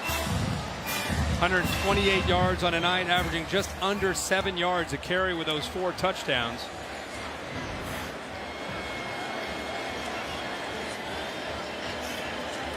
Medley to make it a 7-point game, and he does. And now the pressure is on Georgia Tech. The Jackets trailing for the first time tonight. A game that looked to be firmly in control by Georgia Tech. Very few miscues on offense, but 2 fumbles led to 2 Tennessee touchdowns, one of which came at the end of a long run, which would have made it a 2-possession game late in the 4th quarter. And now Tech finds itself needing to score here to avoid the loss. You know, the UCLA game, I think, is a really good example. The team down 44-10. They come all the way back to win, 45-44. Not only was that a big win, but it also helps them to try to build on their season. Week 1, facing adversity, come back. That's the same opportunity that Tennessee has right now after the way this game went early. Marshall looking for the edge, and he'll pick up about 5. Ball came loose. Marshall ruled down. Mentioned earlier, nobody's played more overtime games than Tennessee. This is their 20th. 2 overtimes, nothing. 2002, and they played, I think, 7 overtimes against Arkansas. Won the game. You up for that? You got enough stamina? Absolutely. Let's stay around all night. This has been fun.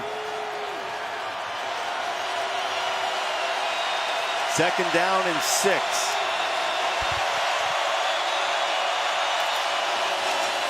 Marshall following. It'll be 3rd down. And with that surge, Kirk, sometimes it looks as if a play was stopped cold, and then you look up and watch the yard marker with the ball spot, and you got 3. Still sets up this 3rd down. Need to get the ball to the 15. It'll be about 2 yards short, obviously. 2 plays to get it. Down a touchdown, needing a touchdown. They have the opportunity to tie or take the lead if they were to go for 2. First down, Georgia Tech. When in doubt, go to Kervonte Benson up the middle. Trust that offensive line, which Paul Johnson does. You know, I always had felt that in this offense, the fullback, what they call the B-back, is the key. When he gets established, everything seems to come off of him, and of course he's enjoyed a very good night tonight at that position. On first down, the counter. Marshall's got a lead blocker. Marshall's inside the 5. Marshall's into the end zone. Touchdown, Georgia Tech.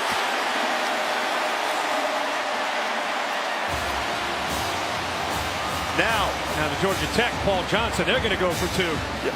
But you see this play, it's been all night. The reason it's tough to stop is he's either going to get the block and go to the outside, or if you try to go wide, he can cut underneath it. Here it is coming right to you. And Parker Braun's done this. He's taken out a couple Vols defenders all night on this play. And that will be a play all year that Marshall's going to have a lot of success running outside, and then he can cut back underneath. And of course, there's those receivers. This time Ricky June picking up a great block downfield. Daquan Marshall, 44 carries, 249 yards, and 5 touchdowns. Good call on the starting quarterback, by the way, Paul Johnson. 5 rushing touchdowns is a Georgia Tech record. Number of carries and number of yards, a Georgia Tech record for quarterback. But now they need to get it in the end zone one more time on the 2-point conversion, which appears to be what Paul Johnson's going to do. 3-1 in 1-possession games last year. He moved the ball to the kind of the right middle on the field here. So a night filled with drama here in Atlanta will come down to this final play. A 2-point conversion attempt. Win or lose right here. All in.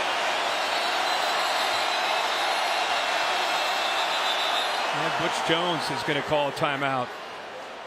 It's like in basketball, you get a look at their formation and what they want to maybe call.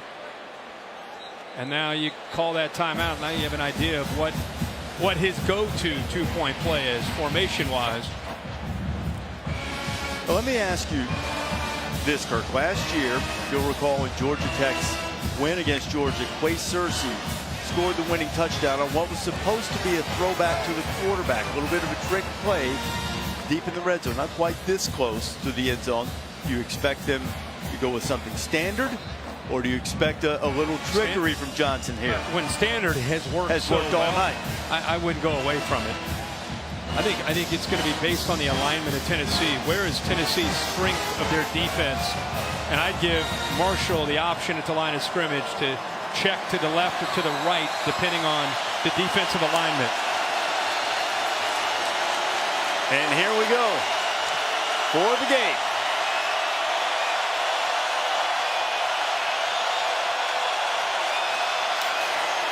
Marshall has help.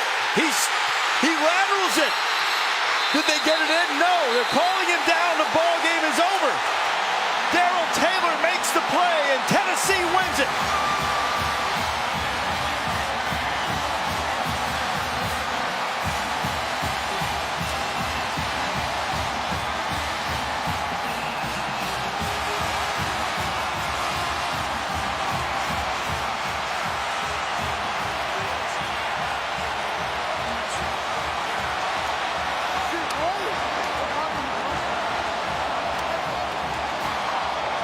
How fitting that Darrell Taylor makes the play. 19 right there, right? It's the closest defender, fights off of a block, gets around Braun and lowers the boom. Now he throws the ball.